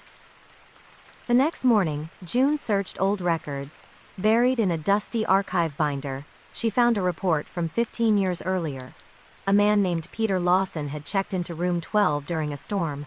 A power outage occurred that night. When staff entered the room the next morning, they found him unresponsive in the bathroom. Cause of death, undetermined. The room had been closed for renovations shortly afterward. No official checkout was ever recorded. After that night, room 12 was permanently removed from service. The door was sealed. The number was taken down. But sometimes at exactly 2:12 a.m., the front desk phone still rings. And when a new night clerk answers, a calm, polite voice asks the same question every time. "Hello. I think I'm supposed to check out now." And no matter how many years pass, the system still shows the same thing beside room 12. Status, occupied. Story 21. The sound was small. So small, in fact, that most people dismissed it the first time they heard it. A soft thud, a faint scrape, something that could easily be explained away by pipes settling or a door closing somewhere far off. But it happened again, and again, always at night. The apartment building on Grayline Street was old, narrow, and full of echoes. Sounds traveled strangely there. A cough on the third floor could sound like it came from the first. Footsteps blurred together. Voices carried without direction. So when residents began hearing the noise, no one thought much of it. At first, the sound usually came around 1:30 a.m. A dull, muffled impact. Not loud enough to wake someone fully, but enough to linger at the edge of sleep. Sometimes it was followed by a faint dragging noise, sometimes by nothing at all. People mentioned it casually. "Do you hear that thump at night?" "Probably the pipes. Old building," life went on. Then Mrs. Calder on the second fell. Or stopped coming downstairs. She was in her late 70s and lived alone in apartment 2B. She had a habit of watering the plants in the lobby every morning at exactly 9. When she didn't appear one day, no one worried. When she didn't appear the next, someone assumed she was visiting family. By the 4th day, her mail began to pile up. A neighbor knocked. No answer. Someone else knocked later that evening. Still nothing. The landlord was called. He said Mrs. Calder had mentioned possibly moving out soon. He suggested waiting. That night, at 1:32 a.m., the sound came again. Thud, scrape, longer this time. Several tenants lay awake, staring at their ceilings. No one called it in. The next morning, Mrs. Calder's door was still closed. A faint smell had begun to drift into the hallway. Not strong, just wrong. Maintenance was finally asked to open the apartment. Inside, everything was neat. The bed was made. The kettle sat cold on the stove. Her purse was on the table. Mrs. Calder was not there, but something else was. In the corner of the living room, the carpet was disturbed, pulled slightly aside. Beneath it was a narrow access panel, one no one remembered seeing before. It led to a crawl space. When maintenance opened it, a cold draft rolled out, carrying the same dull metallic smell that had been lingering in the hall. The crawl space extended farther than expected, running between apartments like a hidden corridor. Inside, investigators found marks on the concrete floor, long, uneven drag marks, and handprints, not fresh but not old enough to be forgotten. The search expanded. They opened more access panels. More crawl spaces connected together, forming a rough passage beneath the building. Some areas were reinforced with old boards, others were raw dirt, and in one narrow section, they found something carefully placed, a shoe. Then another, belonging to Mrs. Calder. Further in, they found a blanket folded neatly, and beside it, a small stack of objects. A watch, a set of keys, a folded scarf, items that didn't belong together. Items that belonged to different tenants. That was when the building's history was re-examined. Records showed that over the past 30 years, at least 6 residents had moved out suddenly. No forwarding address, no formal complaints, no police reports, just quiet disappearances. Each one had lived alone. Each one had neighbors who later recalled hearing strange noises at night. And each time no one had spoken up, because the sounds were small, easy to ignore, too uncertain to report. Investigators sealed off the crawl space and brought in specialists. What they found deeper inside was never released publicly. The official statement cited unsafe structural conditions and historical irregularities. The building was evacuated. Tenants were relocated. The entrance to the crawl space was filled with concrete. But the sounds didn't stop. People living in nearby buildings still report hearing them. Faint thuds carried through the ground late at night. Sometimes a scrape. Sometimes something like a slow, tired breath. And once in a while someone swears they hear a voice, not loud, not panicked, just close enough to notice, just clear enough to understand. Can anyone hear me? Most people lie still when it happens. They tell themselves it's pipes, or settling, or imagination, because everyone who lived on Grayline Street learned the same quiet lesson. The sound was never loud enough to force attention, and the silence afterward was always easier to live with. Story 22. The envelope arrived on a Tuesday morning, mixed in with grocery flyers and utility bills. It was plain. No return address, no stamp anyone recognized. Just a name written neatly in blue ink, Clara Whitman. She hadn't seen her name written like that in years. Clara stood in her kitchen holding the envelope for a long moment before opening it. The handwriting felt familiar in a way she couldn't explain. Careful, slightly slanted, deliberate. Her hands trembled as she slid a finger under the flap. Inside was a single sheet of paper folded once. The letter began without greeting. "If you are reading this, then I was right to send it." Her breath caught. She sat down slowly at the table. The handwriting was unmistakable. It belonged to her brother, Matthew. Matthew had disappeared 15 years earlier. He was 23 then, quiet, thoughtful, and prone to long walks at night. One evening, he never came home. His car was found days later near a rural bus stop, unlocked, keys still inside. There were no signs of struggle, no witnesses, no notes. The case went cold within a year, Clara read on. "I don't know when this will reach you. They told me it might take a long time, maybe longer than I expect." Her heart pounded. I need you to know that I didn't leave because I wanted to. I left because I thought I had to. The words blurred as tears welled in her eyes. There's a place people go when they wait too long. It doesn't look like much. Just rooms and hallways and doors that don't always open when you expect. Clara swallowed hard. They said I could write one letter. Just one. And that it would be delivered when it was safe. Her fingers tightened around the page. I don't know how long I've been here. Time doesn't behave the same. Sometimes it feels like minutes. Sometimes like years. But I remember you clearly. The letter was dated 15 years ago. The exact week Matthew vanished. Clara read faster now, heart racing. If you're reading this, please don't look for me. I tried once. It only made things worse. This place notices when you try to leave. Her skin prickled. I think they me. And well. They say they're keeping things in order. That people who arrive here are supposed to stay quiet, stay patient and wait. She paused, breath shallow. Some forget who they were. Some stop asking questions. I'm trying not to. The letter grew shakier toward the end. If you ever think you hear me, please don't answer. It's not safe to answer. Her hands began to shake. I just wanted you to know I didn't disappear because I didn't care. I think about home every day. The final lines were written faintly, as if the pen had begun to fail. If this reaches you, it means I'm still here. Please don't reply. The letter ended there. No signature. No goodbye. Clara sat frozen long after she finished reading. The postmark on the envelope was faint but legible. It was stamped with a date from 15 years ago. Yet the paper felt new. The ink unsmudged. The fold still crisp. She contacted the post office immediately. They had no record of the letter entering the system. The barcode didn't exist.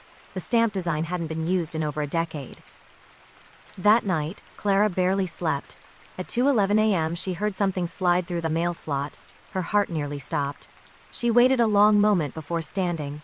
Slowly she crossed the hallway and picked up the envelope resting on the floor. It was identical to the first. Same handwriting, same paper. Inside was a shorter note. I'm sorry. I didn't mean for another one to come yet. Her breath caught in her throat. They don't like when I write too often. Tears streamed down her face. Please don't be afraid. I just wanted to say thank you for remembering me. The final line was almost too faint to read. They're watching the door now. Clara backed away from the mail slot, heart pounding. She didn't sleep at all. The next morning she went to the police. They listened kindly, gently, and told her the letters were legal. A cruel prank. They took copies. They promised to look into it. But when she returned home, there was already another envelope waiting. This one was heavier. Inside was a folded page, and something else, a small bus ticket, old, yellowed, dated the night Matthew disappeared. Her hands shook so badly she almost dropped it. The note read, I found this. I thought you should have it back. She never received another letter after that, but sometimes, late at night when the house is quiet and the street empty, Clara hears the soft scrape of paper against metal. As if something is being pushed slowly through a slot, waiting to be opened, waiting to be read, waiting to be remembered. Story 23. The road didn't have a name anymore. On maps, it appeared as a thin gray line branching off the highway before fading into nothing. Locals just called it the Old Stretch. It curved gently through trees and rejoined the main road less than a mile later, shaving only a minute off the drive. Most people avoided it without knowing why. They just slowed down when they reached it. Even drivers who had never been there before found their foot easing off the accelerator as they approached the turn. No signs warned them. No bumps forced them to brake. It simply felt wrong to go fast. The slowdown always happened at the same point. A shallow bend where the trees leaned inward and the air felt thicker, quieter. Years ago, a fatal accident happened there, or maybe more than one. Records weren't clear. The earliest report dated back over 40 years, a single car crash late at night. The driver, a young man named Lucas Avery, was found in his vehicle at the base of a shallow ditch. No skid marks, no sign of impact severe enough to explain his death. The official cause was listed as undetermined. After that, there were others, not crashes, just disappearances. A woman whose car was found idling on the shoulder, door open, purse on the seat. A delivery driver whose truck was discovered parked neatly, engine cold, hazard lights still blinking. A teenager whose parents swore he never came home, though his car was later located halfway down the road, keys still in the ignition. In every case, there were no signs of struggle. And always, the same detail appeared in witness statements. The car just slowed down. People who drove that road at night often reported the same strange sensation. A sudden heaviness in the air. A pressure in the chest, like the world briefly holding its breath. Some described seeing a shape ahead in the darkness. Others said they heard a sound, soft and steady, like someone calling from far away. Most brushed it off, until the dashcam footage started circulating. A long-haul truck driver posted a clip online after noticing something strange during a late delivery. The footage showed his headlights cutting through darkness as he approached the curve. His speed dropped from 55 to 30 without him touching the brakes. The dashboard camera caught his confused voice. "Why am I slowing down?" Then, just ahead in the beam of the headlights, a figure appeared, not standing in the road, slightly off to the side, a person, still, watching. The truck slowed further. "Hey," the driver said, his voice uncertain. The figure raised one arm, not waving, pointing toward the shoulder. The driver swore later he felt a sudden, overwhelming urge to pull over. Not fear, but concern. As if someone needed help. At the last second, he forced himself to accelerate instead. The figure vanished instantly. When he reviewed the footage later, the camera captured something unsettling. The figure had no shadow, and when enhanced, its face looked blurred, except for the eyes, which reflected light unnaturally brightly. The video went briefly viral before being removed. Local authorities dismissed it as pareidolia, lighting artifacts, or fatigue. But reports kept coming. Drivers slowing involuntarily, engines idling without explanation, a feeling of being watched, and always, the sense that stopping would be a mistake. An old maintenance worker eventually came forward with something he'd kept quiet for decades. He claimed he had been part of the cleanup after the first recorded death on that road. He said the body hadn't looked injured, just peaceful, as if the man had simply laid down. But what stayed with him was the expression. He looked relieved, the man said, like he'd finally found what he was listening for. According to him, the young man had been found holding something in his hand, a small cassette recorder. When played, it contained only wind noise, and a faint, rhythmic sound, like footsteps on gravel, and beneath that a voice, soft, inviting. "Slow down," it said. Just for a moment. The recorder disappeared shortly after. No record of it exists now. But the road remains, and so does the pattern. Every year or so someone new goes missing near that bend. Not many, just enough to be noticed, by those who pay attention. And if you ever find yourself driving late at night and feel your foot lifting from the accelerator for no reason at all, if your chest tightens and your headlights catch a still shape just ahead, don't stop. Don't roll down your window. Don't listen for the voice asking you to slow down. Because once you do, the road remembers you. And it always makes room for one more. Story 24. The drawing was taped crookedly to the refrigerator door, held in place by a red magnet shaped like an apple. At first glance, it looked like any other child's picture. Uneven crayon lines, too many colors, shapes that didn't quite make sense. It had been made by a 6-year-old named Noah Bennett during art time at school. No one paid much attention to it, not at first. The picture showed a house, a tree, and 2 stick figures standing side by side. Above them was a dark shape, shaded heavily in black and blue. Off to the right was something that looked like a long rectangle, colored gray. At the bottom, in careful, uneven letters, Noah had written, "This is where he sleeps." His teacher had asked gently what the picture was about. Noah shrugged. "It's just what I saw." That answer was written off as imagination. Children drew strange things all the time. But weeks later, a woman named Hannah Price came to the school asking questions. Her brother Michael had been missing for nearly a year. He had vanished on his way home from work one evening. His car was found abandoned near a wooded service road. There were no witnesses, no signs of violence. The case had slowly gone cold. Hannah was going through schools in the area, asking if anyone had seen or heard anything unusual. When she entered Noah's classroom, the drawing on the refrigerator caught her attention immediately. Her breath caught in her throat. The gray rectangle in the picture looked painfully familiar. It looked like a storage container, the same kind located behind an old maintenance building near where Michael's car had been found. She asked the teacher if she could speak with Noah. They sat together in the quiet reading corner. Hannah showed him a photo of her brother. Noah studied it carefully. "That's him," he said. Hannah's heart skipped. "You know him?" Noah nodded slowly. "He talks some. E-times?" The room went very quiet. "Where does he talk to you?" Hannah asked, keeping her voice gentle.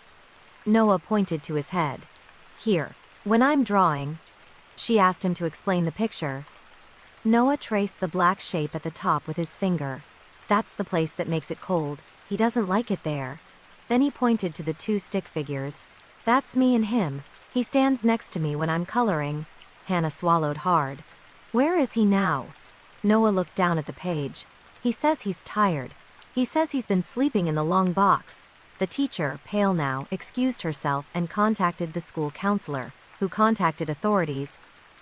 When investigators questioned Noah gently, he never sounded frightened, only matter of fact.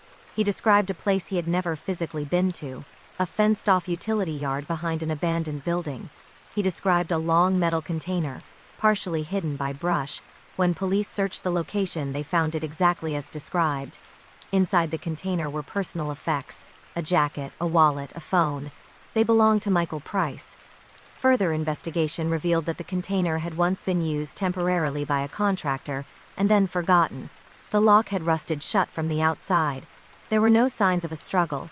Evidence suggested Michael had taken shelter inside during a storm and had been unable to get out. The official ruling was accidental death. The case, silent for nearly a year, was finally closed. When Hannah visited Noah to thank him, she brought him a small toy car. He accepted it politely, then asked her something unexpected. "Did he get out now?" Noah asked. She hesitated. "Yes," she said softly. "He's not stuck anymore." Noah nodded, seeming relieved. "He said thank you," Noah replied. "He said he can rest now." After that, Noah stopped drawing dark shapes. His pictures changed. More color. More sky. More smiling faces. The teacher noticed that he no longer talked to anyone while drawing. Months later, Hannah returned once more to the classroom, this time to donate art supplies. As she helped organize the shelves, she noticed one old drawing pinned to the back corkboard, a copy the teacher had kept. She looked at it more closely than before. There was a detail she hadn't noticed the first time. In the corner of the picture, drawn very faintly in pencil, was a small symbol beside the gray box, a simple shape, a key, and beneath it, in tiny careful letters, were words no one remembered Noah ever writing aloud. He couldn't open it from the inside. Story 25. The window was on the second floor, facing the narrow alley behind the house. It wasn't large, and it didn't open very far, but it had always been there, a thin rectangle of glass framed in white paint that had begun to peel with age. Everyone in the neighborhood knew that window, because once, long ago, it had been open. The house belonged to the Mercer family. They had lived there for years, quiet and polite, keeping mostly to themselves. The father worked nights. The mother stayed home. Their daughter, Lila, was 10 years old and rarely seen outside except on her way to school. People noticed her most in the evenings. She liked to sit by the window. Sometimes she waved. Sometimes she just watched. The window would glow softly from inside, a small square of light. But the house was empty. No signs of a struggle. No signs of hurried packing. No notes. No footprints in the fresh snow outside. The only thing that stood out was the second-floor bedroom. Lila's room. The window was closed and locked from the inside. The latch was stiff with age, as though it hadn't been touched in a long time. The curtains were drawn halfway, and pressed faintly against the glass were handprints, small ones, as if someone had once leaned there. Investigators searched everywhere. The basement, the attic, the yard, the alley. No trace of the family was ever found. The case went cold within months, but the window remained. Years passed. New families moved in and out of the house, but none stayed long. Everyone complained of the same thing. At night, the window felt wrong. It was always colder than the rest of the house. No matter how high the heat was turned up, frost sometimes formed around its edges, even in summer. And sometimes, very late at night, people swore they saw movement behind the glass. Not clearly, just a shape, a child-sized shadow, watching. One tenant claimed he heard tapping, soft, careful taps, as if fingernails brushed the pane. When he turned on the light, it stopped. Another said she woke to see the window open slightly, just a crack, even though she had locked it before going to bed. The next morning, it was closed again. Eventually, the house was sold to a contractor who planned to renovate it completely. He removed old fixtures, stripped walls, and replaced wiring. When he reached the second floor, he decided to replace the window. When the crew tried to remove it, they found it wouldn't budge. The frame was fused to the wall, sealed far deeper than any normal installation. Layers of paint and plaster had been applied over the years, as if someone had tried to bury it in place. They had to cut around it. When the window finally came free, something fell from inside the wall cavity behind it. A small object wrapped in yellowed cloth. Inside was a child's bracelet, plastic beads faded pink and blue, and a folded piece of paper. The paper was brittle, but the writing was still legible. It read, "I can't open it anymore. They said it's safer if it stays closed.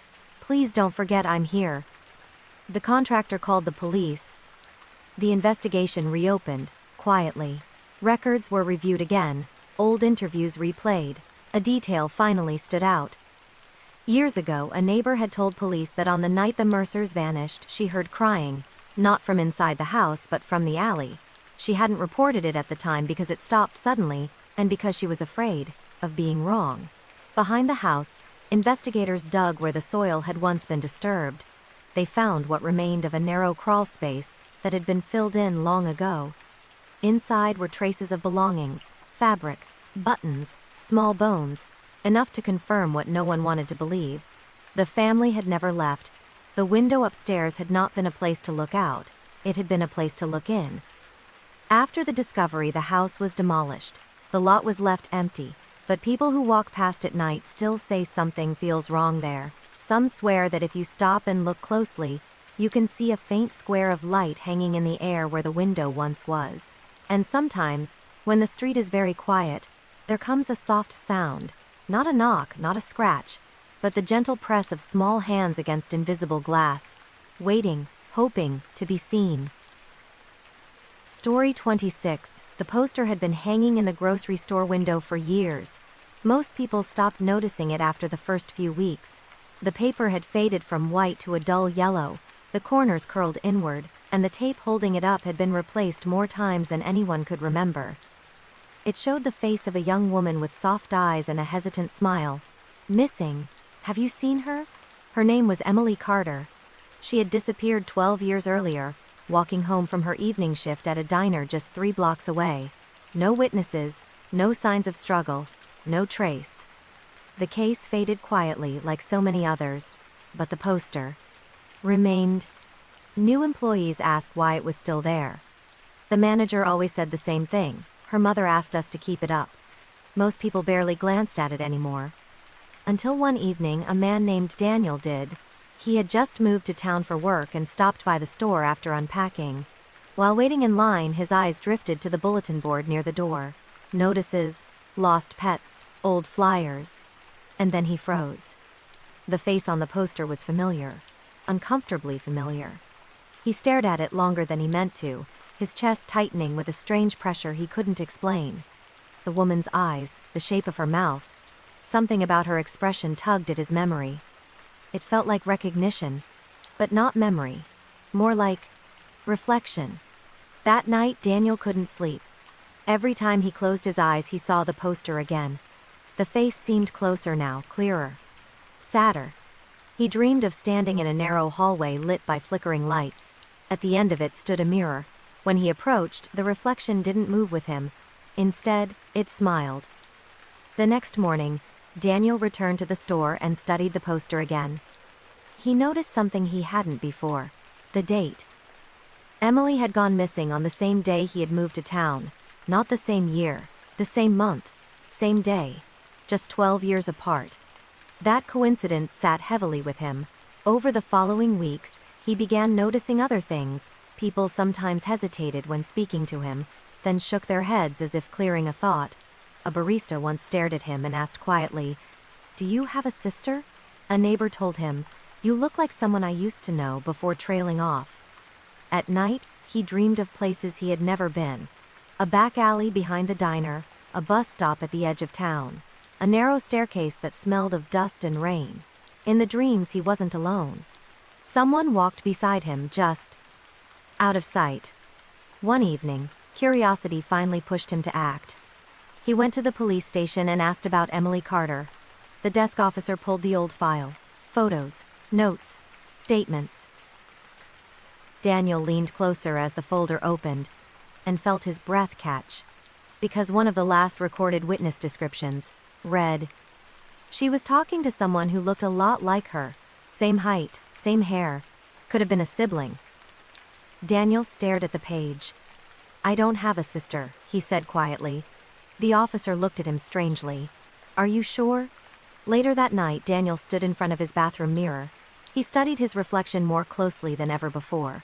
The shape of his eyes, the curve of his mouth, the small scar near his eyebrow, one he'd had for as long as he could remember. Slowly, he lifted his phone and pulled up the photo from the missing poster. He held it next to his reflection. The resemblance was undeniable. Not identical, but close enough to be wrong. His heart began to pound. That night, the dreams returned, stronger than before. This time, he wasn't watching from outside. He was the one in the alley. He felt cold, lost, afraid. He heard footsteps behind him, then a voice, his own voice but higher, softer. "Don't forget me." He woke up gasping. On his bedside table sat something that hadn't been there before. A folded piece of paper. His hands shook as he opened it. Inside was a simple pencil drawing. Two figures standing side by side. They had the same face. Underneath, written carefully, "You promised you'd remember." Daniel backed away from the bed, heart racing. The next morning, the missing poster at the grocery store was gone. In its place hung a new one. Same layout, same font, but the photo was different. It was him. The name at the top read, Daniel Carter. Missing. The date was today. Panic flooded his chest. He turned to ask the cashier what this meant, but she only frowned, confused. "That poster's been there for years," she said slowly. "You okay?" Daniel ran. He went back to his apartment, packed a bag, and tried to leave town, but every road seemed to loop back on itself. Street signs changed, landmarks repeated, and everywhere he went he caught glimpses of someone who looked exactly like him. Watching from reflections, windows, darkened car doors. That night, exhausted, he returned to his apartment. On the mirror, written in faint condensation, were words slowly fading. "It's your turn to stay." The next morning, neighbors reported a strange thing. A new missing poster had appeared overnight on the grocery store board. This time, it showed two faces side by side, one labeled Emily Carter, the other Daniel Carter, both marked missing. And beneath them, in smaller print, a line no one remembered seeing before. "If you recognize them, please don't say anything. Because in this town, some faces don't disappear. They just wait for someone else to take their place." Story 27. The phone started ringing at 12:03 a.m. Not loudly, not urgently. Just a steady, patient ring that echoed softly through the small apartment. It was an old landline, the kind most people no longer used, but Margaret kept it because it had come with the place. She didn't answer the first time, or the second. By the third night, she sat up in bed, heart pounding, staring at the glowing numbers on the clock as the ringing began again. Always at exactly 12:03. She finally picked up. "Hello." Silence, then a faint sound, like breathing through fabric. "Hello?" she said again. A man's voice answered, low and careful. "I'm sorry, I didn't mean to wake you." Her grip tightened. "Who is this?" A pause. I think I used to live here." The line crackled softly. Margaret swallowed. "You have the wrong number." "No," he said gently. "This was my phone." Before she could respond, the call ended. The dial tone hummed softly in her ear. The next night, the phone rang again at 12:03. She didn't answer. It rang 5 times, stopped, then rang again. On the third set of rings she picked up. "You can't keep calling," she said, trying to sound firm. "I know," the voice replied. "I just forget sometimes." There was something tired in his tone. Not threatening, not angry, just lost. "Who are you?" she asked. "My name is Paul," he said. "At least I think it is." A chill crept up her arms. "Why are you calling me?" "I'm trying to remember what happened," he said quietly. "Every time I get close, the line goes quiet." Margaret's throat tightened. "What do you mean?" "I think something happened here," Paul said. "In this apartment, late. After midnight." She glanced around her living room. The walls suddenly felt closer. "I hear the phone ring," he continued, "even when I don't touch it. And I think that means someone's still there." She wanted to hang up. Instead, she whispered, "What year do you think it is?" There was a long silence. 1998, he said. Margaret's breath caught. She had moved in during 2023. The next day she went to the landlord. He hesitated when she mentioned the calls. "People sometimes hear things," he said carefully. But when she pressed, his shoulders sagged. "There was a tenant years ago," he admitted. "A man named Paul, lived alone, quiet, paid on time. What happened to him?" The landlord hesitated again. "They found him in the apartment. Heart condition, they said. He'd been gone a while before anyone noticed." Margaret felt cold all over. That night the phone rang again. 12:03 a.m. She answered immediately. "Paul," she said. There was a soft sound, almost like relief. "You remember me?" "Yes," she said. "You died here." Silence stretched. "Oh," he said finally. "Is that why it's so quiet?" Her eyes filled with tears. "Yes," she whispered. He didn't speak for a long moment. "I thought I was just waiting for someone to pick up," he said. "I didn't want to be rude." Something in his voice broke her heart. "You don't have to keep calling," she said gently. "You can rest now." There was a faint static hiss. "I don't know how to stop," he said. She swallowed hard. "You already did. You just needed someone to answer." The line crackled. Then, very softly, "Thank you." The phone went dead. That night the apartment felt different. Lighter, quieter. The clock passed 12:03. The phone did not ring. Days passed. Then weeks. Margaret began sleeping through the night. One evening, while dusting the shelf near the phone, she noticed something she hadn't seen before. A small framed photo tucked behind it. A black and white picture of a young man smiling shyly at the camera. On the back, written in faded ink, were the words, "Paul, 1998. She placed the photo gently beside the phone. It never rang a guy. But sometimes, late at night, when the apartment is very quiet, Margaret swears she can hear a soft click, like a receiver being carefully set back in place, and a sense of relief settles over the room, as if someone at last found their way through the line. Story 28. The camera was installed after the incident. That alone made people uneasy. Before that, the alley behind the building had never needed surveillance.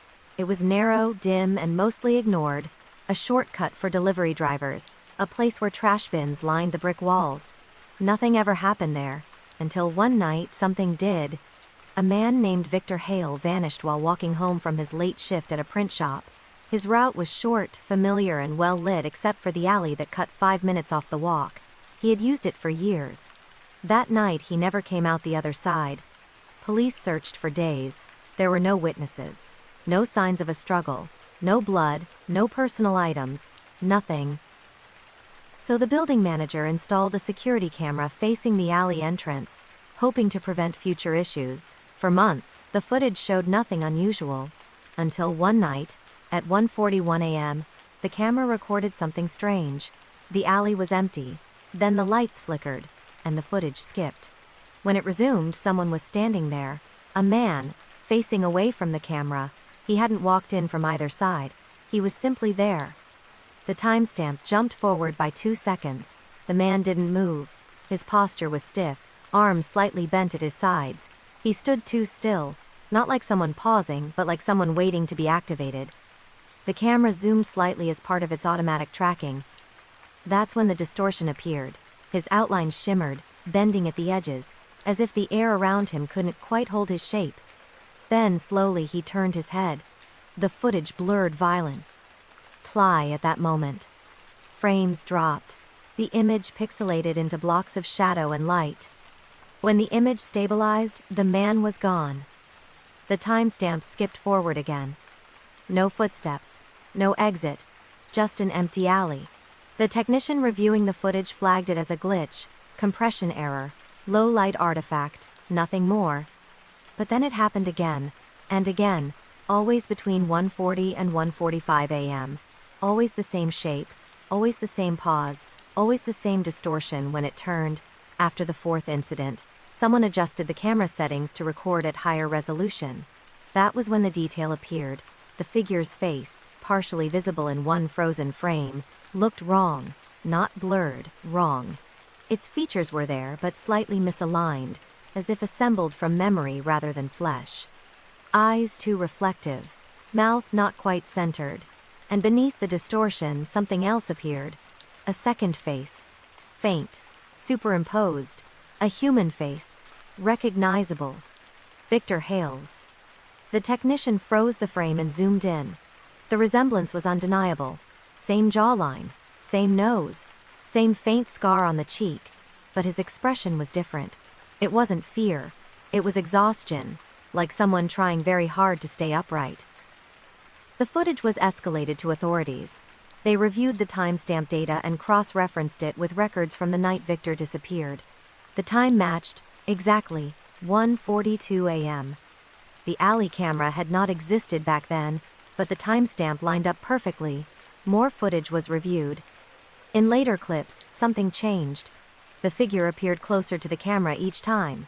Frame by frame, night by night, it stood a little nearer. The distortion grew worse.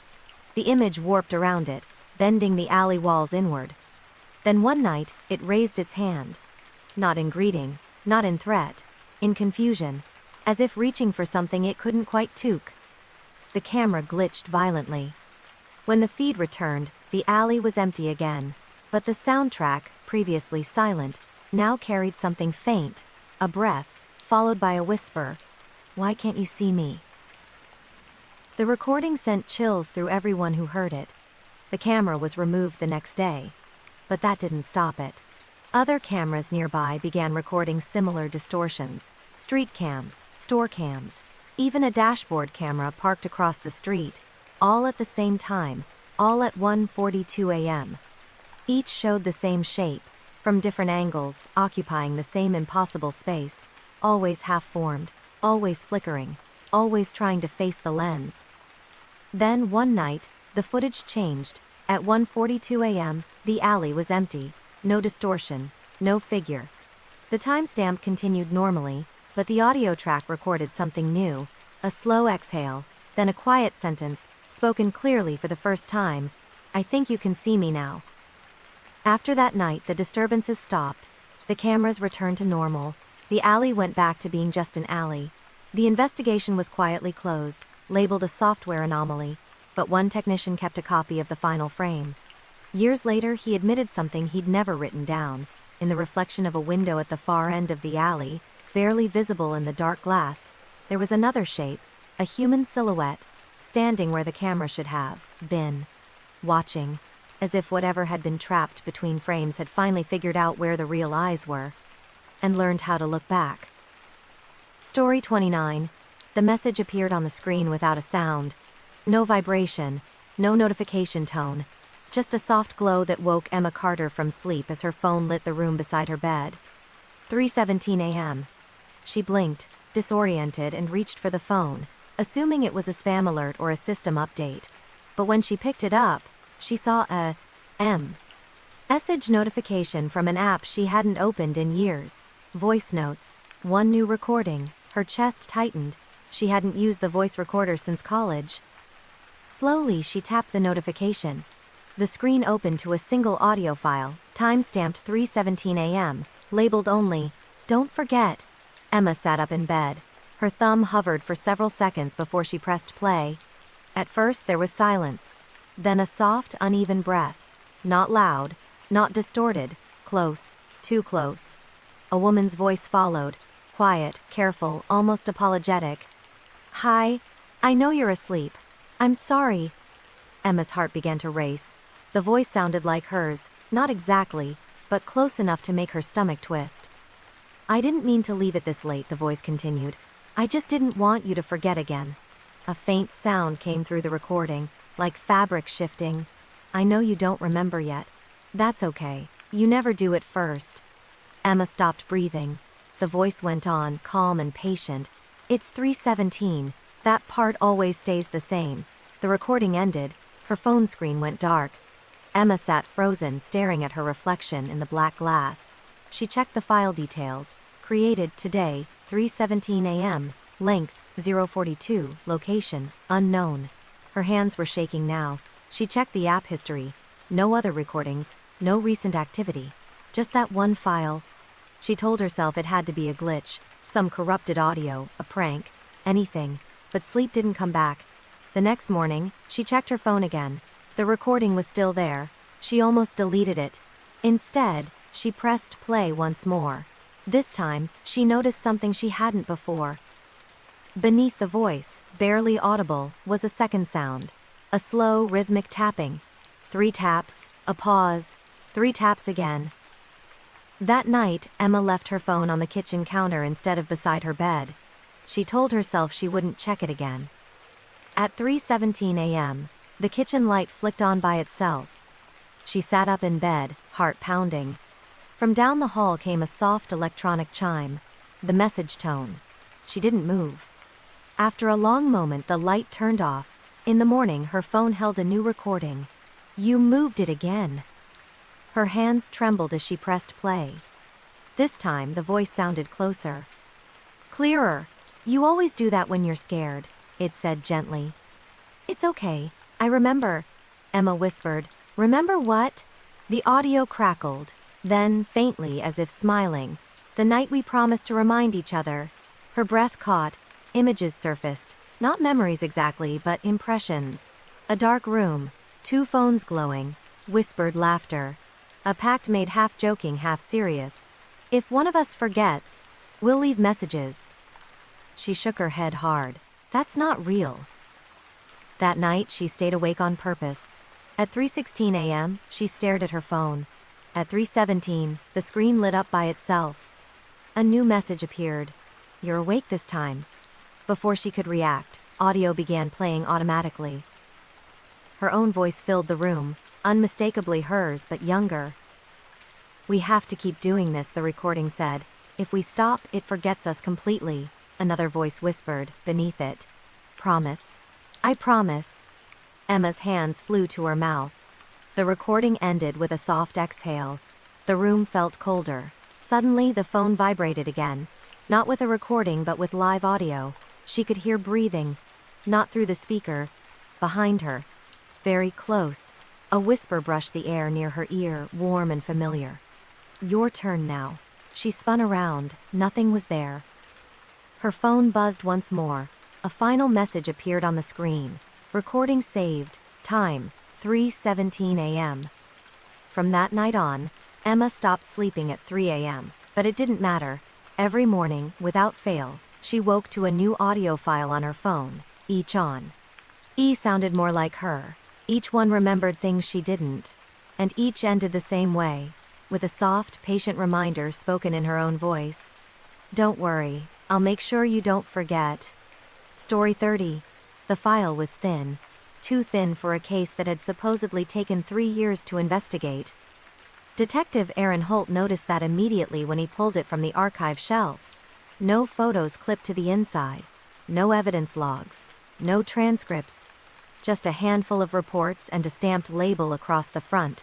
Closed. No further action. The name on the folder read Marianne Lowe.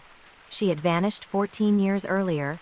Aaron had been assigned to audit old cold cases before retirement. Mostly paperwork, mostly routine. But something about this one felt unfinished the moment he opened it. The first report said Marianne had left her apartment one evening and never returned. Her car remained parked outside, her purse was inside, no forced entry, no witnesses. The second report said neighbors heard nothing unusual. The third report was stranger. It simply read, "Subject last heard at 11:58 p.m. Conversation terminated voluntarily. No context, no transcript, just that line." Aaron frowned and flipped through the rest of the file. Several pages were missing. Others had been redacted so heavily that only dates and signatures remained. One signature appeared again and again. Captain Ellis. The same man who had supervised Aaron early in his career. Ellis had died 5 years earlier. Aaron leaned back, uneasy.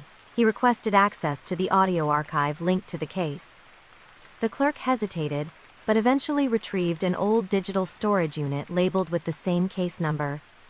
"There's only one file," she said, "and no one's opened it in years." That night, long after the office had emptied, Aaron sat alone at his desk and pressed play. At first, there was static. Then a woman's voice, calm but tired. "Hello? Is someone there?" Aaron straightened. "This is Marianne Lowe. I was told to call this number if I felt unsafe." A pause. Another voice answered. Low, measured, professional. "Yes, ma'am. You're doing fine. Just stay calm." Aaron's stomach tightened. The second voice belonged to Captain Ellis.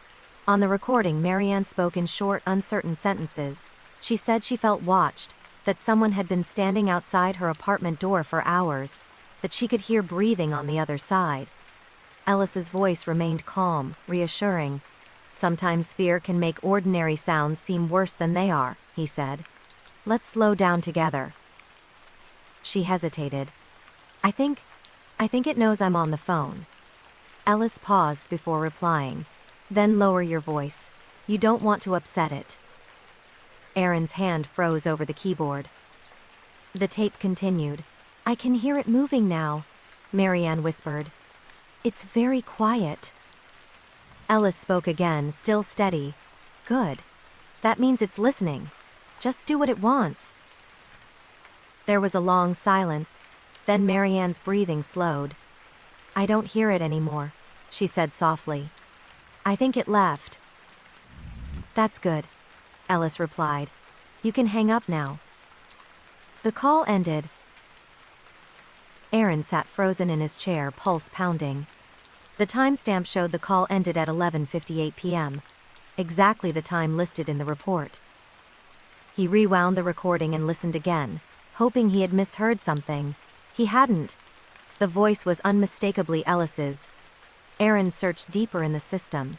Other archived calls tied to Ellis appeared, dozens of them, all from different cases.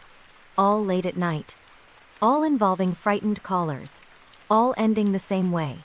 "Just stay calm. Lower your voice. Do what it wants. You can hang up now." In every case, the caller was later listed as missing or deceased. A pattern emerged. Ellis hadn't been helping, he had been guiding something.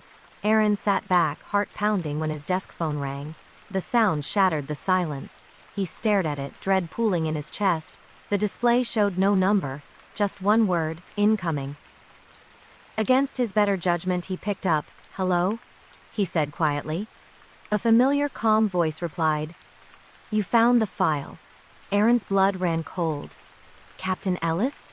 he whispered. A soft chuckle came through the line. "I told you not to dig," the voice said kindly. "It upsets things." Aaron's mouth went dry. "You're dead." There was a pause. "Not exactly," the voice answered. "I just stopped needing a body."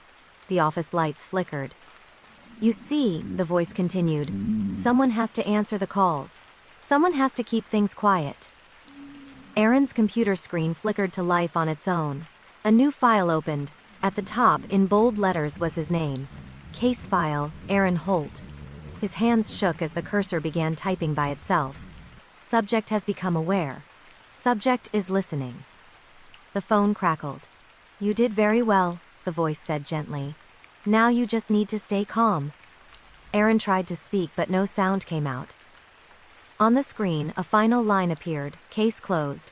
The office lights went out, and somewhere in the building a phone began to ring, softly, patiently, waiting for someone else to answer.